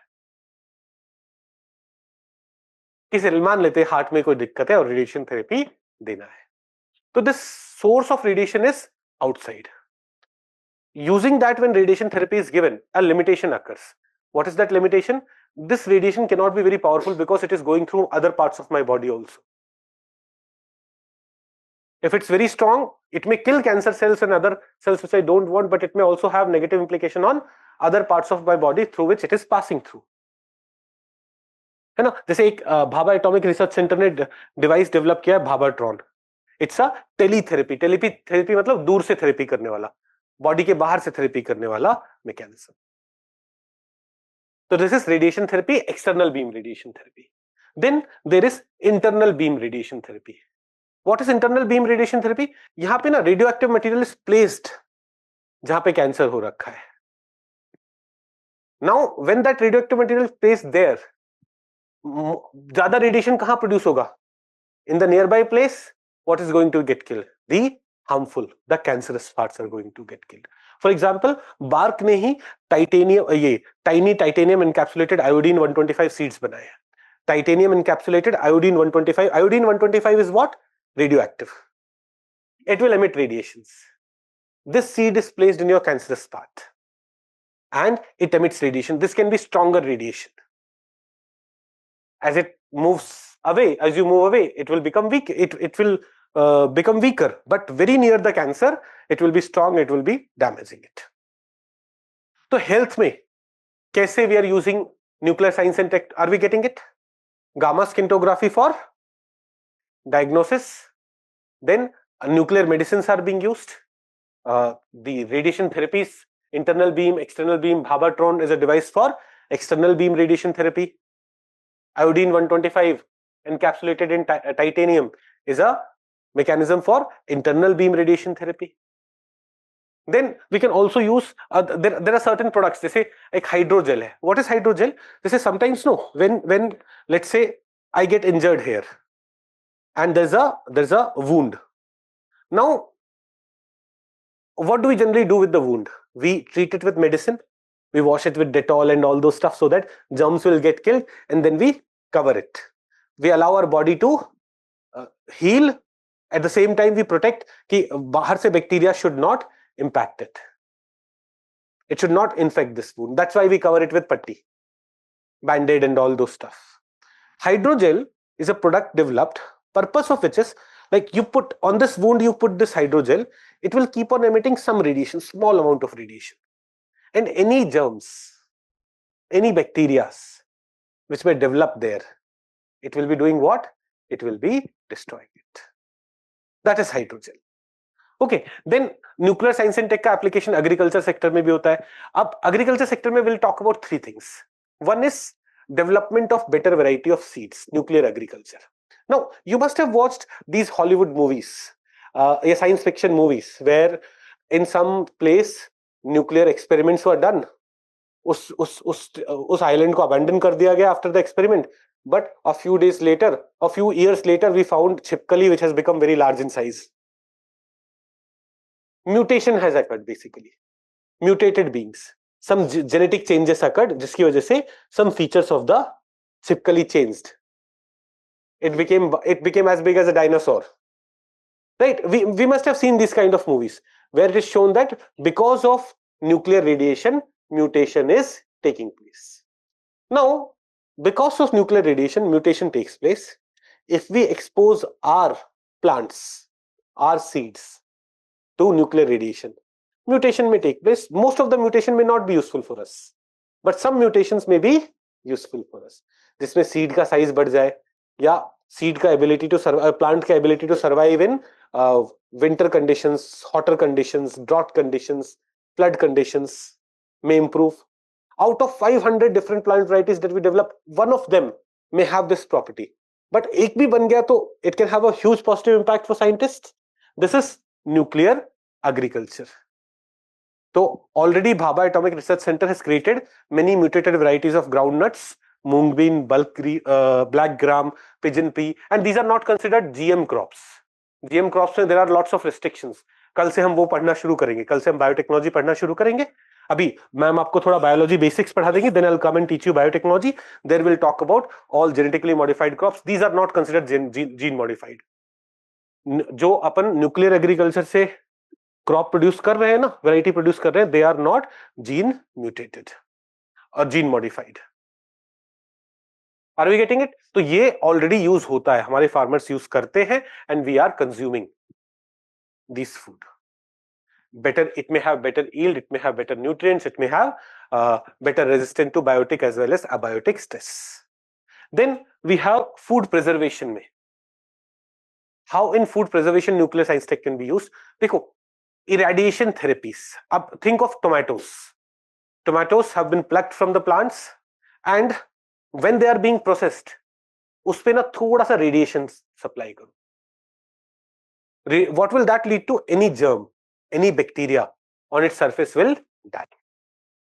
And when that happens, its shelf life will increase a lot. Or onions. Onions में it may slow down sprouting. You know, the moment onion में sprouting हो जाती है, उसका price reduce, उसका value reduce हो जाता है as food. So reducing the sprouting.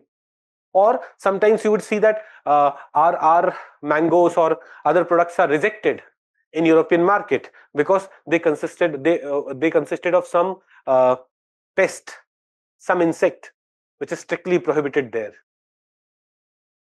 When we do radiation therapy, all those things are killed. Food preservation, it can play a crucial. Are we getting this? Then, have you seen X-rays? आपने कभी आपका x ray हुआ है?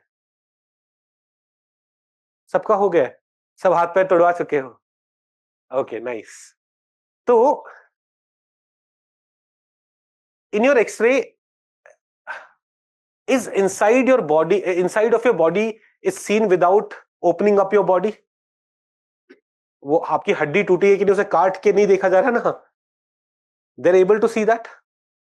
Something similar can be used in agriculture also for determining the quality of the crop. For example, do we understand what moongfali is? Peanuts. Now, suppose a farmer has come up with peanuts in the mandi and farmer is offering you good quality peanuts. How do you ensure? You cannot open up all the outer covering to see whether the quality is good or not. Some of them may be good, some of them may not be good. So some handheld devices have been made using radiation therapy, which can give you this kind of detail. It can help you in segregating food in mandi in different on the basis of different quality. This is also an application of nuclear science and tech in agriculture. देखो mains के लिए भी prepare हो गए हो. Nuclear science tech का agriculture में application, हमने नई वेराइटीज ऑफ सीड्स बना दो 3-4 अलग अलग एप्लीकेशन के, है ना. हमने फूड को प्रिजर्व कर लिया, शेल्फ लाइफ इंक्रीज कर ली, बैक्टीरिया से बचा लिया, इंसेक्ट से बचा लिया, एक्सपोर्टेबिलिटी बढ़ा दी. And then we are saying कि we are also categorizing food crops in different categories based on the quality with the help of. So when you study about ENAM, ENAM के बारे में हम सबको पता है. ENAM में a trader sitting in some other state will be able to buy product from farmer in some other state. अब how does he understand what is the quality, whether it has been verified or not? So handheld devices in the mandi can be used for this differentiation, and then the trader somewhere else will be told that this is C quality of, this is A quality of, this is B, whatever is the standard mechanism of informing, they'll be able to inform that. So assessing and grading food grains.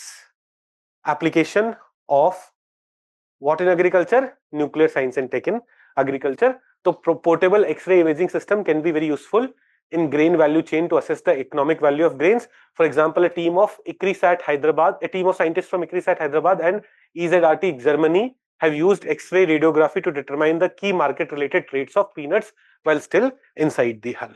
Again, ये पूरा याद नहीं, why are we covering it? Exam में सवाल इससे related आए, other people should be like तुक्का मार देते, शायद सारे सही होंगे.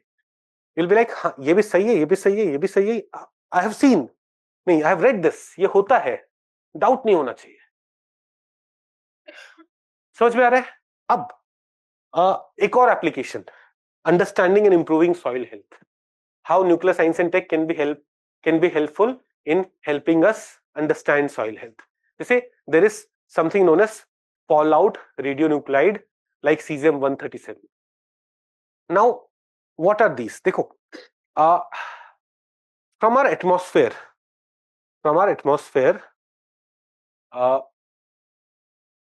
radioactive elements are falling on the surface of earth. जो surface बहुत टाइम से exposed है, it has deposited a lot more radioactive nucleus when compared to surfaces which are exposed newly.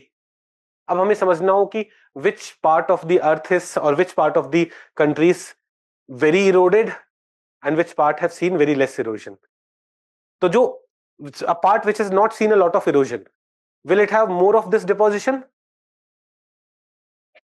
And a part which has seen erosion recently, will it have less of this deposition?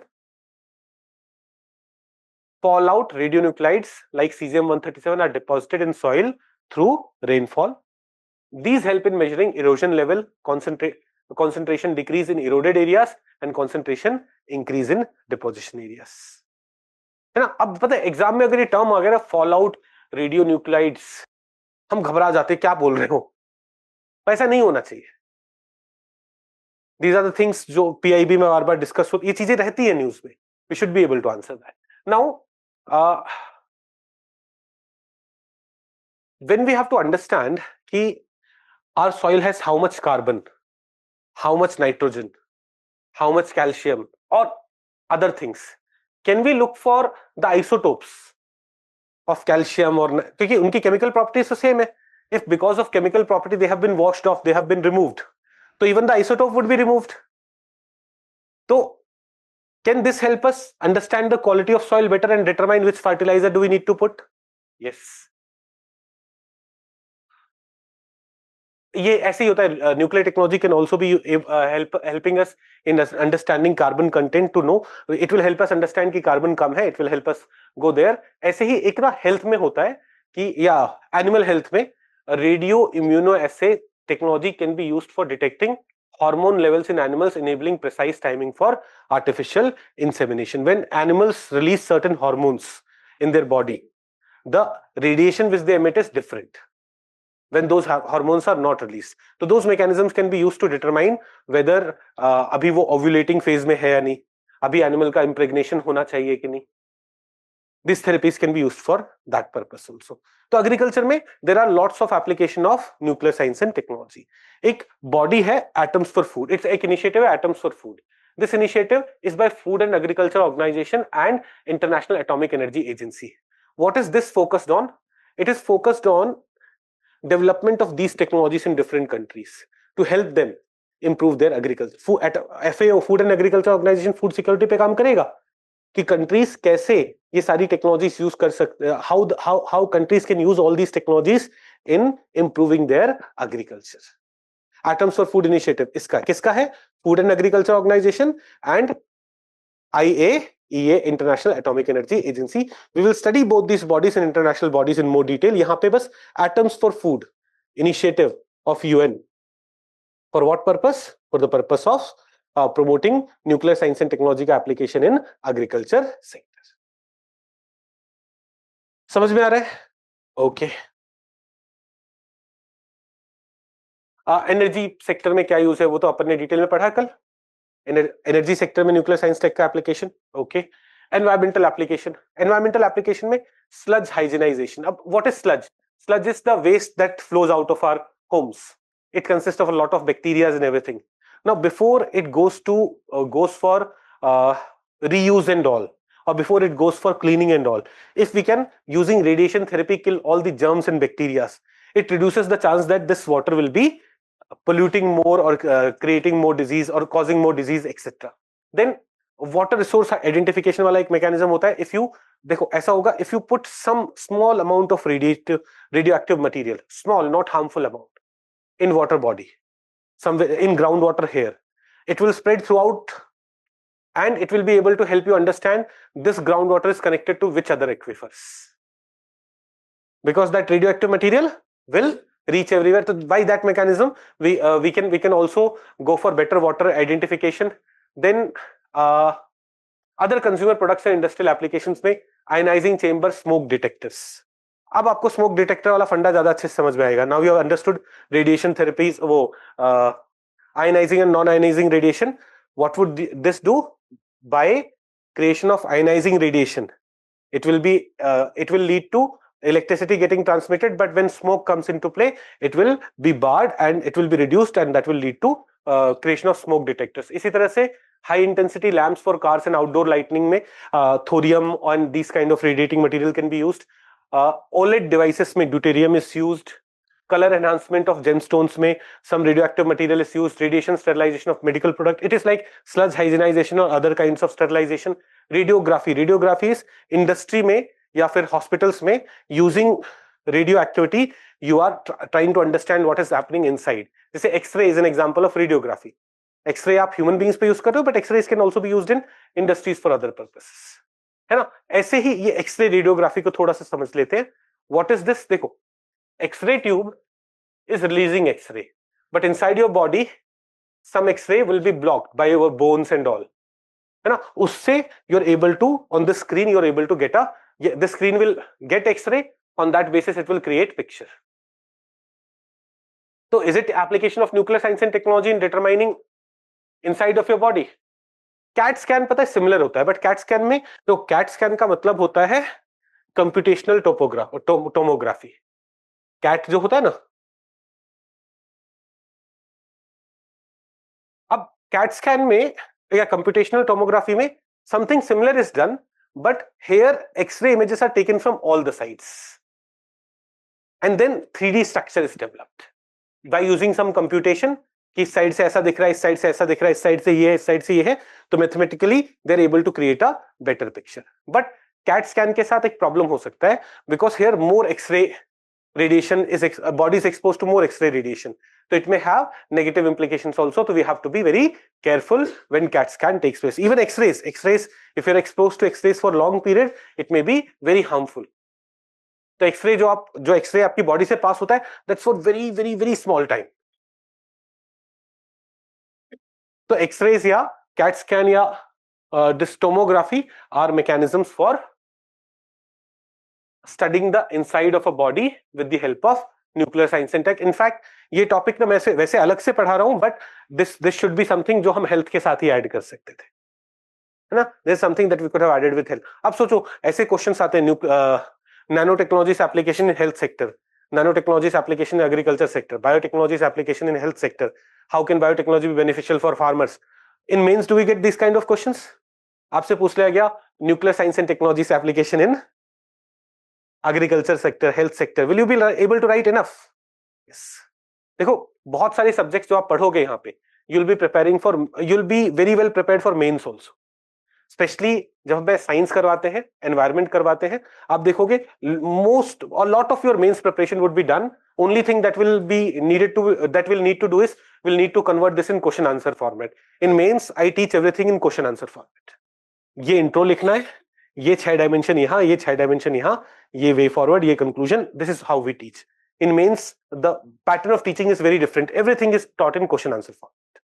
Okay, but I think this topic is done now. Okay, let's quickly do PYQs before you do your tests. You have doubt? Yes. क्या बेटा?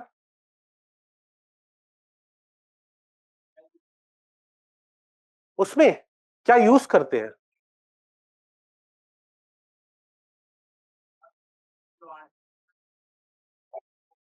हाँ, अच्छा वो different. देखो बात वही है कि दे यूज रेडिएशंस, रेडिएशन बोल रहा हूं, इलेक्ट्रोमैग्नेटिक वेव्स. इलेक्ट्रोमैग्नेटिक वेव अलग अलग मटेरियल से अलग अलग तरीके से रिफ्लेक्ट बैक होगा या अलग अलग तरीके से उससे पास थ्रू होगा. द कॉम्पोजिशन ऑफ आटा and composition of cocaine is different, है ना. तो जो मटेरियल होगा उसके थ्रू पास डिफरेंट तरीके से करेगा. एक तो वो होता है. दूसरा दूसरा ना हम फिजिक्स में वो पढ़ेंगे रमन स्पेक्ट्रोग्राफी. वहां पे थोड़ा डिफरेंट मैकेनिज्म, तो they may be using that also, जिसमें different material, different structure of the material leads to different kind of the light getting reflected in different way. उसको भी समझेंगे, रमन स्पेक्ट्रोग्राफी को हम पढ़ेंगे, वहां जानेंगे. बट इसे कैसे यूज कर सकते हैं वो समझ में आ रहा है. ओके.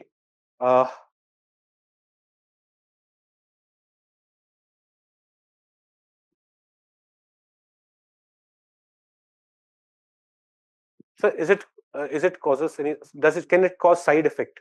बेटा what, मैं थोड़ा पुराना क्वेश्चन है ये, आप किसकी बात कर रहे हो? What can cause side effect? Okay, let's do these questions. पहले, in which one of the following areas did the Indira Gandhi Center for Atomic Research make significant progress in 2005? अपन ने Indira Gandhi centre for atomic research कहाँ पढ़ा है? Fast breeder reactor, है ना. Fast breeder reactor कहाँ पे located है? Indira Gandhi centre for atomic research, Kalpakkam Tamil Nadu.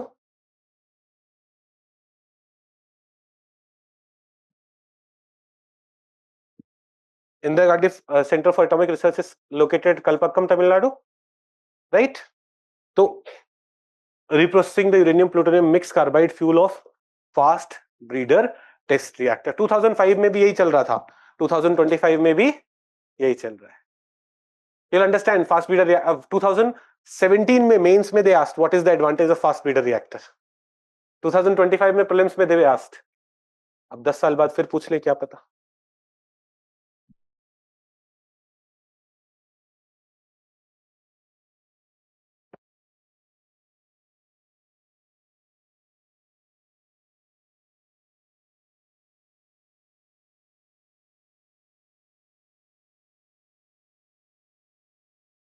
Okay. Do we all understand this? अपन ने फास्ट ब्रीडर रिएक्टर पढ़ते टाइम यूज किया था, Indira Gandhi centre for atomic research, right. Okay, first का ए. सेकंड, आईटीआर कहां लोकेटेड है? नहीं, southern France, right. This we studied ITR के बारे में. देखो अब ना ये पूछा जा चुका है कि आईटीआर कहां लोकेटेड है. Now they may ask you ITR is going to use which technology? Inertial confinement method या मैग्नेटिक कन्फाइनमेंट मेथड, और टोकामैक पे क्वेश्चन आ गया मेंस में, राइट? तो we always have to be a step ahead. ये बात समझ में आई? Easy question. अब देखो, while studying ITER and tokamak you may have felt, at least last year तक जब मैं पढ़ाता था ना, बच्चे बहुत बुरा फील करते थे, यार ये तो बहुत डेप्थ में हो गया है, बहुत टेक्निकल हो गया है। जब मेंस में लास्ट ईयर आया ना, तो सबके मैसेजेस आए, सर जब आप पढ़ा रहे थे हमें लग रहा था ज्यादा पढ़ा रहे हैं। एंड इट्स नॉट हियर, पता है, आई रिमेंबर 2018 में I had joined an institution, I was teaching there, and अभी ना मैं थोड़ा बड़ा लगता हूँ because I've gained 20 kgs of weight। मैं, हाँ, उस टाइम ना मैं 20 kgs वेट कम था इससे, तो उस समय एकदम लड़का सा लग रहा था, और मेरे से ना बड़े बड़े दिखने वाले लोग क्लास में थे और मुझे जज कर रहे थे। आई रिमेंबर वन पर्सन, मैंने वो पढ़ाया था 2018 में जनवरी में, कि IRNSS has 3 satellites in geostationary orbit and 4 satellite in geosynchronous orbit. और वो एक बड़ा सा लड़का तो बोला, वो ज्यादा एक्सपीरियंस वाला था कि ज्यादा अटेम्प्ट्स हो चुके हैं, वो सारी चीजें, बोला sir you are wasting our time, who asks कि ये कितने सैटेलाइट, IRNSS सिस्टम में कितने सैटेलाइट है। एंड फॉर्चुनेटली उसी साल प्रिलिमिनरी एग्जामिनेशन, उस साल 11 सवाल आए थे प्रिलिमिनरी एग्जामिनेशन में साइंस टेक में, all 11 questions we had done in class. It gave me that confidence कि यूजलेस लोग हैं, इनको कुछ आता पता है नहीं, जबरदस्ती का अपने आप को ज्यादा सुपीरियर समझने लगते हैं और ज्ञान देते रहते हैं। तो ना, हमेशा B a step ahead, be more prepared, right? अभी किसी ने ना कल या परसों किसी ने रेडिट पे डाल दिया कि वो एक स्क्रीनशॉट लेके डाल दिया है कि इसने इतने सारे सैटेलाइट्स, मैंने आपको सैटेलाइट्स की लिस्ट दी ना, अर्थ ऑब्जर्वेशन सैटेलाइट में क्या क्या है। अब द पॉइंट इज, मैंने आपको याद करने को थोड़ी बोला, मैंने आपको समझाया कि देखो SSPO में है तो अर्थ ऑब्जर्वेशन वाले सारे SSPO में जा रहे होंगे, लो अर्थ ऑर्बिट में जा रहे होंगे। Did I want you to remember EOS 1 में क्या है, 2 में क्या है, स्कैटसैट में क्या है, कार्टोसैट में क्या है? मतलब ये सब पढ़ा रहा है, ये बेकार पढ़ा रहा है, वाह, तो मत पढ़।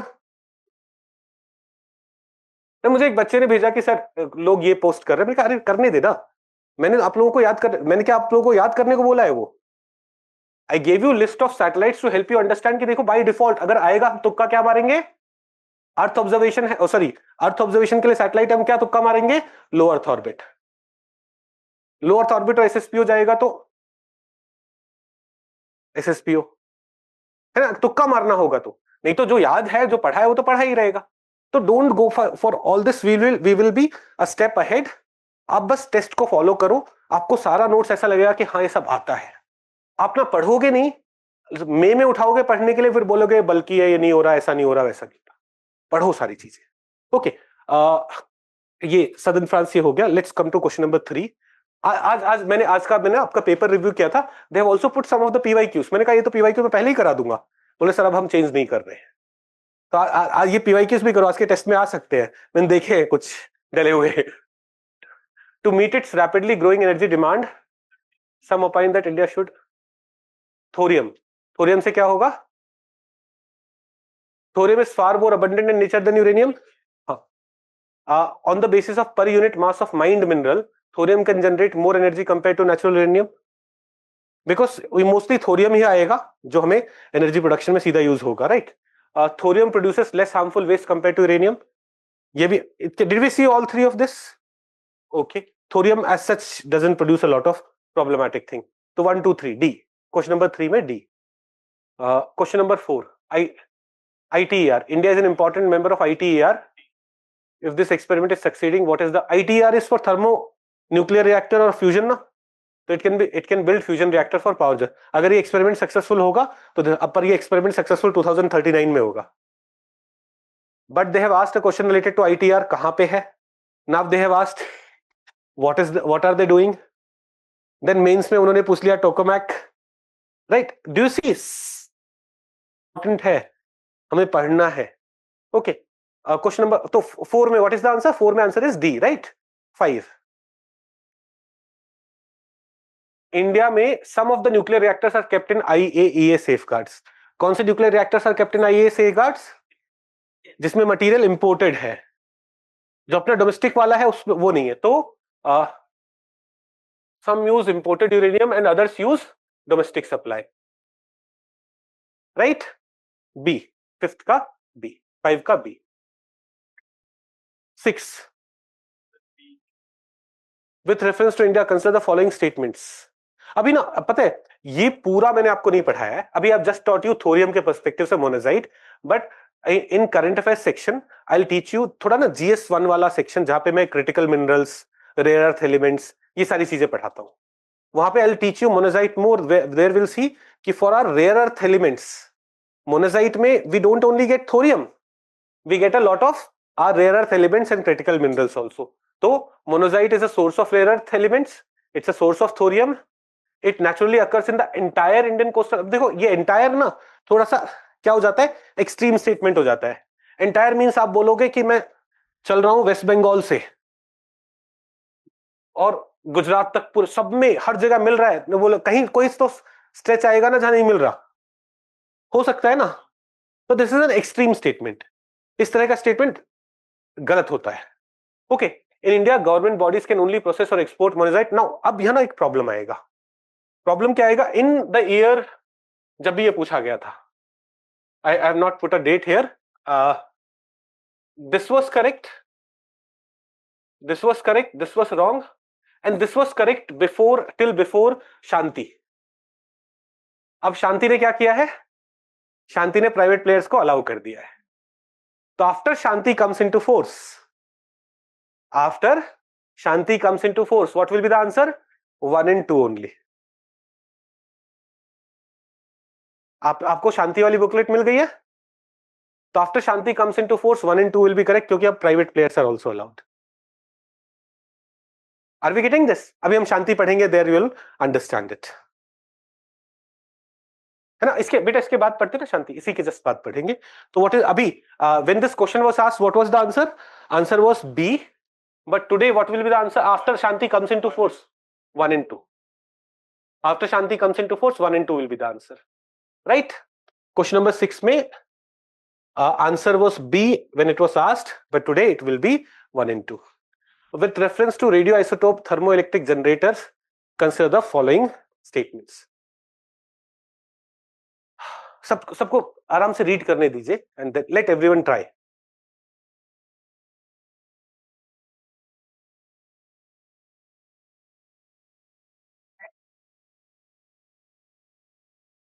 Are they fission reactors? RTGs में फिजन नहीं हो रहा, रेडियो एक्टिविटी हो रही है, फिजनिंग नहीं हो रही है। ओके, तो 1 is wrong. RTGs are used for powering the onboard system of spacecraft. Yes. RTGs can use plutonium-238, which is byproduct of weapon development. Plutonium can be use, plutonium 239 तो हम फिजन में यूज कर लेते हैं, 238 या uranium 235 या strontium 90, these things are used. In fact, plutonium is the most commonly used. Plutonium is the most commonly used radioactive material in RTG. One reason is इसका जो हाफ लाइफ है ना बड़ा बैलेंस है, 87 88 years कुछ वैसा होता है ना। उस सिनेरियो में क्या होगा ना, suppose we want to send our spaceship far away, we can keep using it for many years. Slowly it will keep on decomposing or decaying and energy will keep getting produced.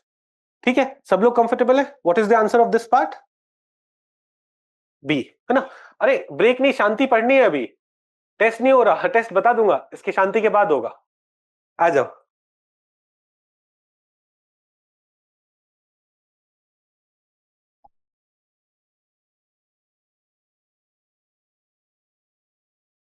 वैसे कल at night I have prepared very detailed notes on Shanti, doing a lot of analysis, but all that analysis is needed for mains examination.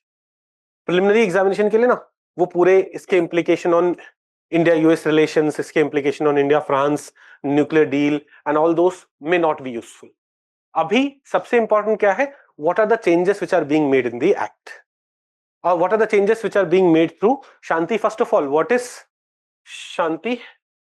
तो sustainable harnessing and advancement of nuclear energy for transforming India act. तो शांति act, ये मोदी जी का ही plan होगा, नाम रखना।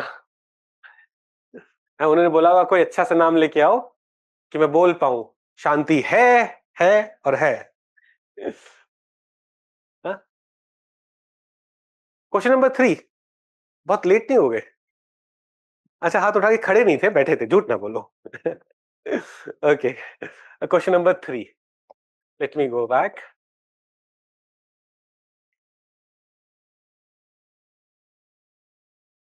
Question number 3. To meet the rapidly growing energy demand, some opine that India should pursue research and development on thorium as the future fuel of nuclear energy. In this context, what are the advantages? बेटा ये तो notes के तीनों points है ना,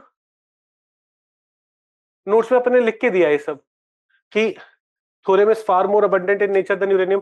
theorem ये पता है ऐसे। सेकंड वाला, on the basis of per unit mass of mined mineral, thorium can generate more energy compared to natural uranium। बेटा देखो, थोरियम ना, देखो दो चीजें हैं। एक तो for every uranium 233 fission the mass loss is higher, तो it will produce more energy when compare to U 235। दूसरा, इट इज सेइंग कि यार जब व्हेन वी आर एक्सट्रैक्टिंग और when we are mining uranium 235, तो most of the uranium is uranium 238, not uranium 235। But उससे भी ज्यादा बड़ा रीजन क्या है कि फिशन के बाद जो मास लॉस होता है, in case of uranium 233 would be higher and the energy produced thus would be higher. Okay, did I answer your question? कौन पूछ? अच्छा, इसका डी ऑल। अच्छा, आंसर पूछ रहे हो? आंसर अगल बगल वाले से पूछ लेते हैं। चलिए, did I now you have the answer? You have some doubts? No? अरे परेशान मत हो, पूछ लो यार। हो गया, ओके। हाँ, let's talk about Shanti. Sustainable harnessing and advancement of nuclear energy. देखो, Shanti is about nuclear energy harnessing, that is using more nuclear energy, and advancement of this sector. Uske liye this act is there. This act was introduced in Lok Sabha on 15th of December, was passed on 17th of December, बाद में राज्य सभा also passed it on 18th of December। तो अभी कुछ दिन पहले it has been passed। पहली चीज factual, which is the ministry जिसके अंदर ये एक्ट आ रहा है, तो ministry of science and technology and earth science. Factual चीजें देखते हैं पहले। Second, it has repealed 2 acts और इट हैज रिप्लेस्ड 2 एक्ट्स। एक तो है atomic energy act 1962। It is this atomic energy act which used to say that mining of atomic minerals, running of nuclear power plant, वो सब कौन करेगा? Government bodies ही करेगा।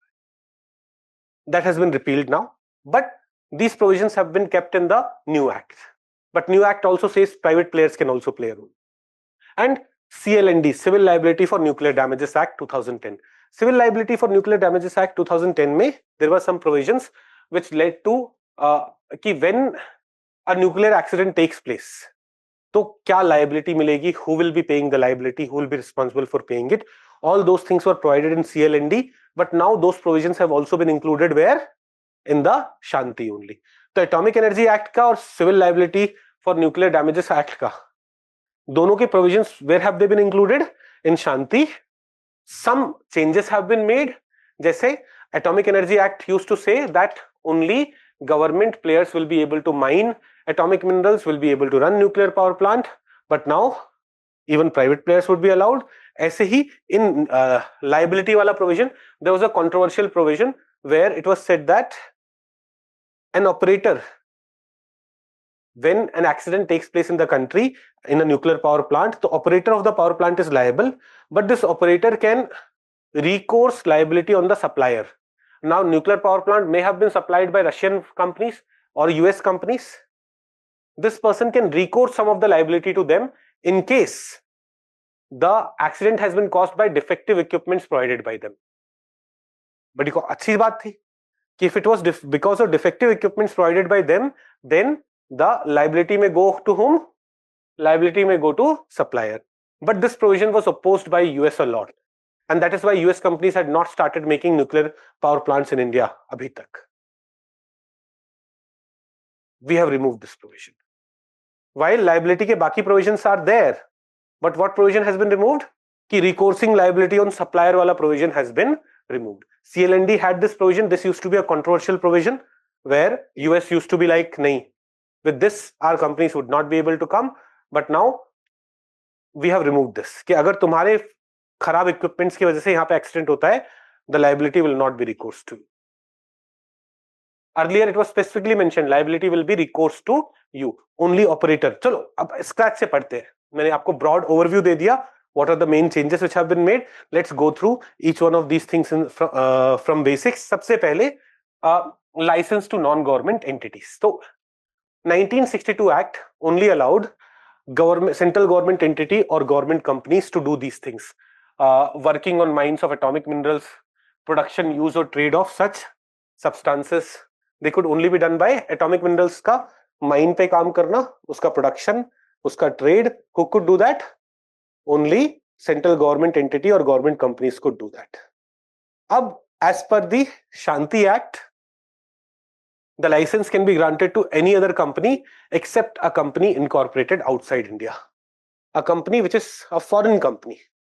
उसको छोड़ के किसी भी कंपनी को license for mining or running a power plant can be given. It can be joint venture between government and private player, or it can be any other person expressly permitted by central government. So now private players can also do what? Can also be mining nuclear material or nuclear minerals, can be running a power plant, can be trading in them. They can build, own or operate nuclear power plant or reactor, fabricate, transport or trade and store nuclear fuel. They can do this. एक और चीज है, any activity including radiation exposure will require a safety authorization from AERB. अभी हम AERB के बारे में पढ़ेंगे. AERB is a body which has been given statutory backing by this law. Atomic Energy Regulatory Board, AERB. This body existed in the past also, but it did not have statutory backing. This law, Shanti Act, has given statutory backing. So any activity जहां पे what would happen?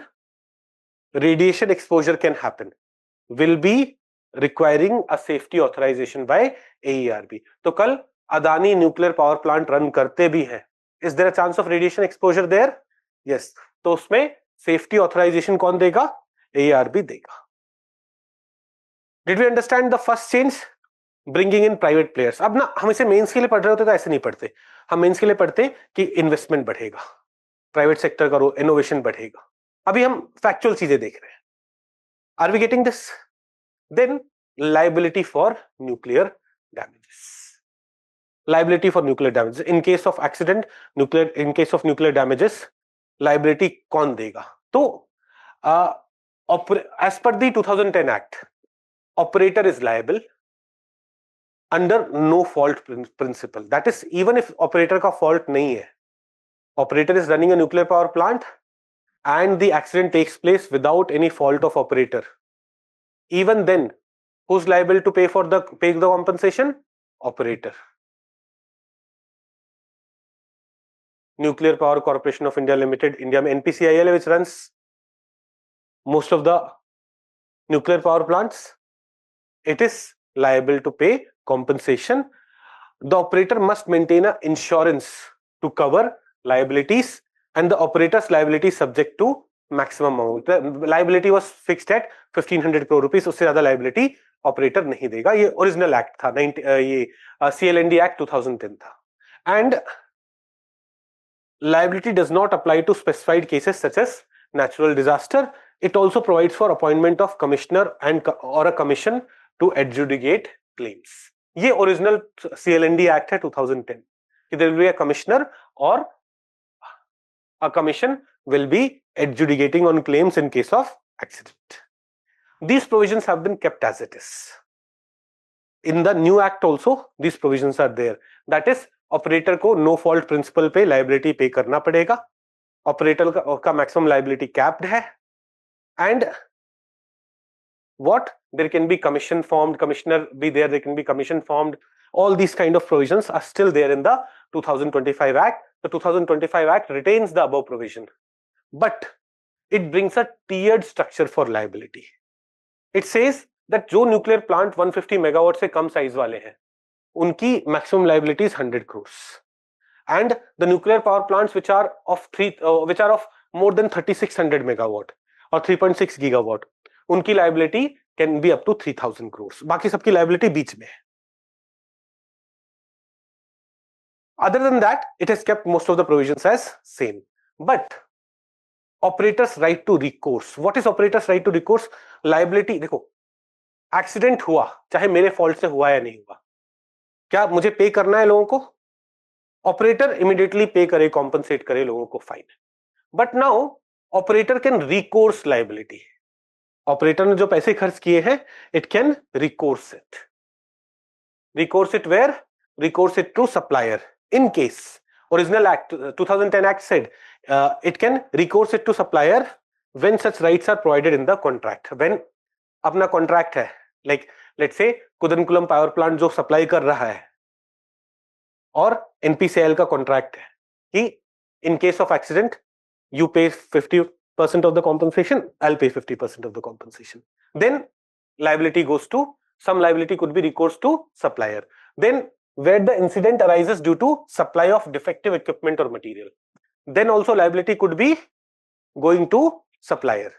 Liability could be recourse to supplier, but this has been deleted. This has been removed now. मैंने इसे काट इसलिए दिया so that I'll tell you कि in the new act this has been cut. In the 2010 act it was there. What was there? कि incident arises due to supply of defective equipment or material. The accident has occurred because of supply of defective equipment or material by supplier. In that case, liability can be recourse to supplier. Operator immediately दे देगा लोगों को compensation, but operator can recourse liability to supplier. But this has been removed now. And when the incident is caused by deliberate act with the intent to cause damage, in this case also, liability could be recoursed. Are we getting it? So the 2025 Act removes the right to recourse on ground of supply of defective equipment or material. बाकी दोनों right to recourse रखे हैं, but for supplying defective equipment, right to recourse has been removed. Now, the Hindu newspaper has criticized government on this. It has said that in 2010, it was the current ruling party which insisted कि नहीं ये provision होना चाहिए. अगर उनका equipment खराब है, उस वजह से accident हुआ है, so liability should be going on them also. But now the same newspaper criticizes government in saying कि you are doing it under US pressure.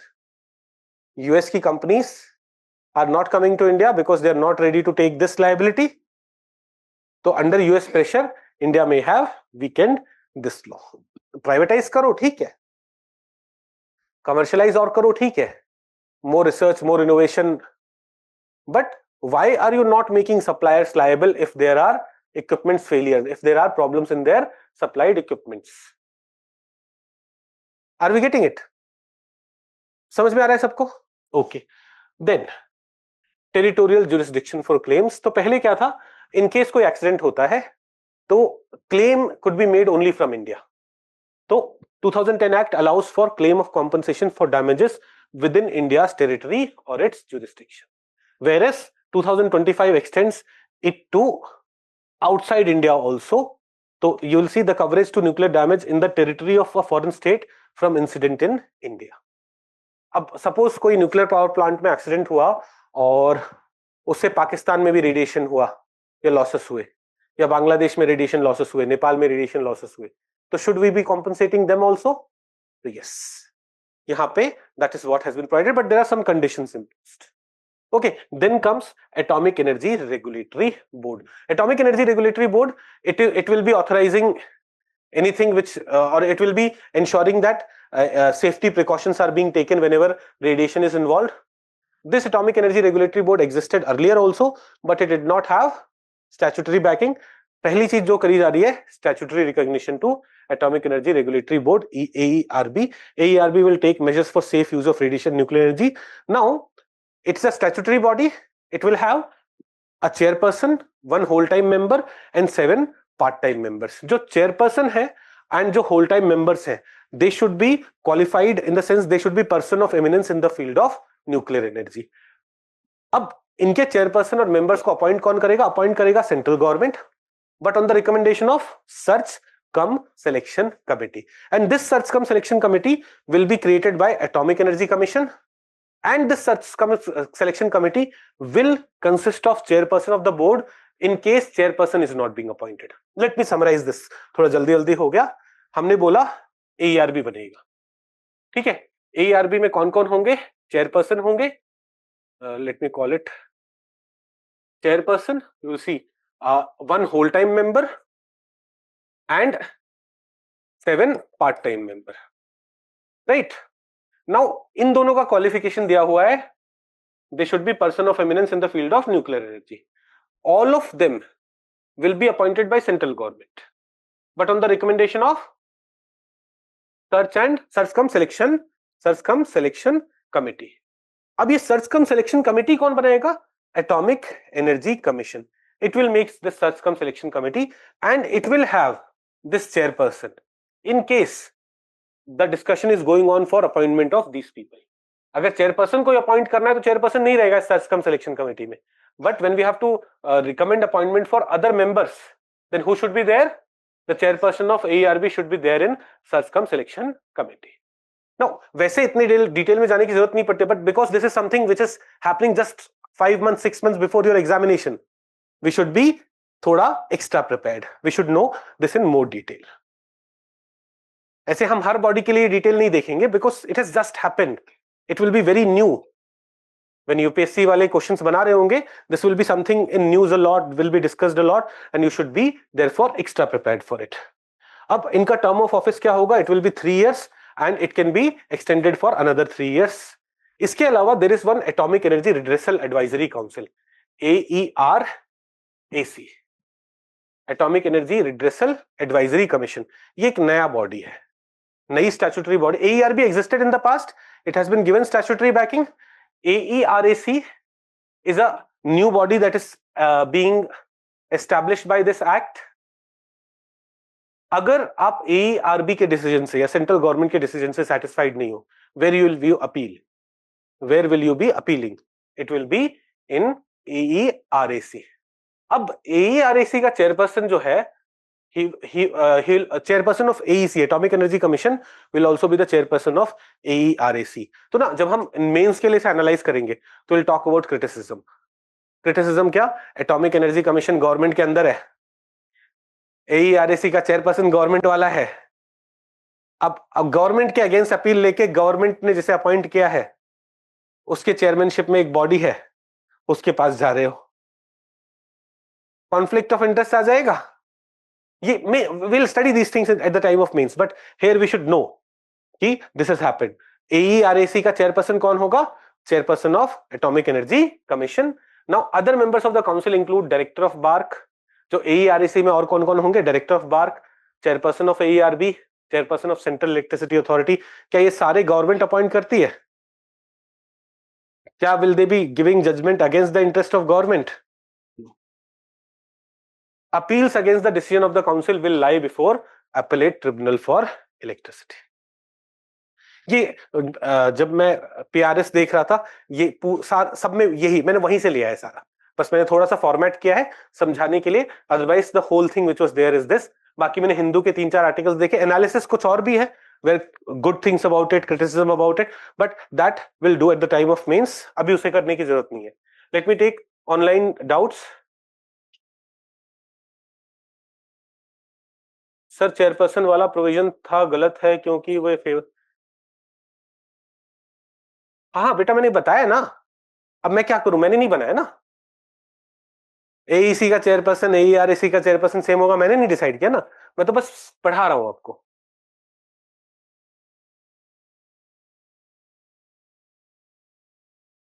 Sir but ये तो हमारे कंट्री के लिए अच्छा था, तो क्यों हटाया? क्योंकि US based companies are significant. अभी ना वी वांट कि there should be more competition. We want that more companies should come up and set up businesses in India. And एक ना वर्ल्ड में जो कन्वेंशन है वो ये है कि सप्लायर जब मटेरियल सप्लाई कर रहा है तब आप वेरीफाई करो ना, उसके बाद supplier is not held liable. And that's what Trump had been saying कि जो ग्लोबल कन्वेंशन है उसके हिसाब से. But people criticise global convention because they say कि जो ये सबसे पावरफुल कंट्रीज है उन्होंने कन्वेंशन बनाने में मेजर रोल प्ले किया, उनके ही सारे बड़े सप्लायर है. तो you have created convention as per your interest. तो there are two sides of the coin. अभी we kind of are in pressure. हमें यूएस के साथ ट्रेड डील चाहिए, बाकी चीजें चाहिए. It is hampering our economy. In that scenario, doing something which is in favor of them was seen perhaps the right move forward, was seen as the right thing going forward, and that's why we have done it. Okay,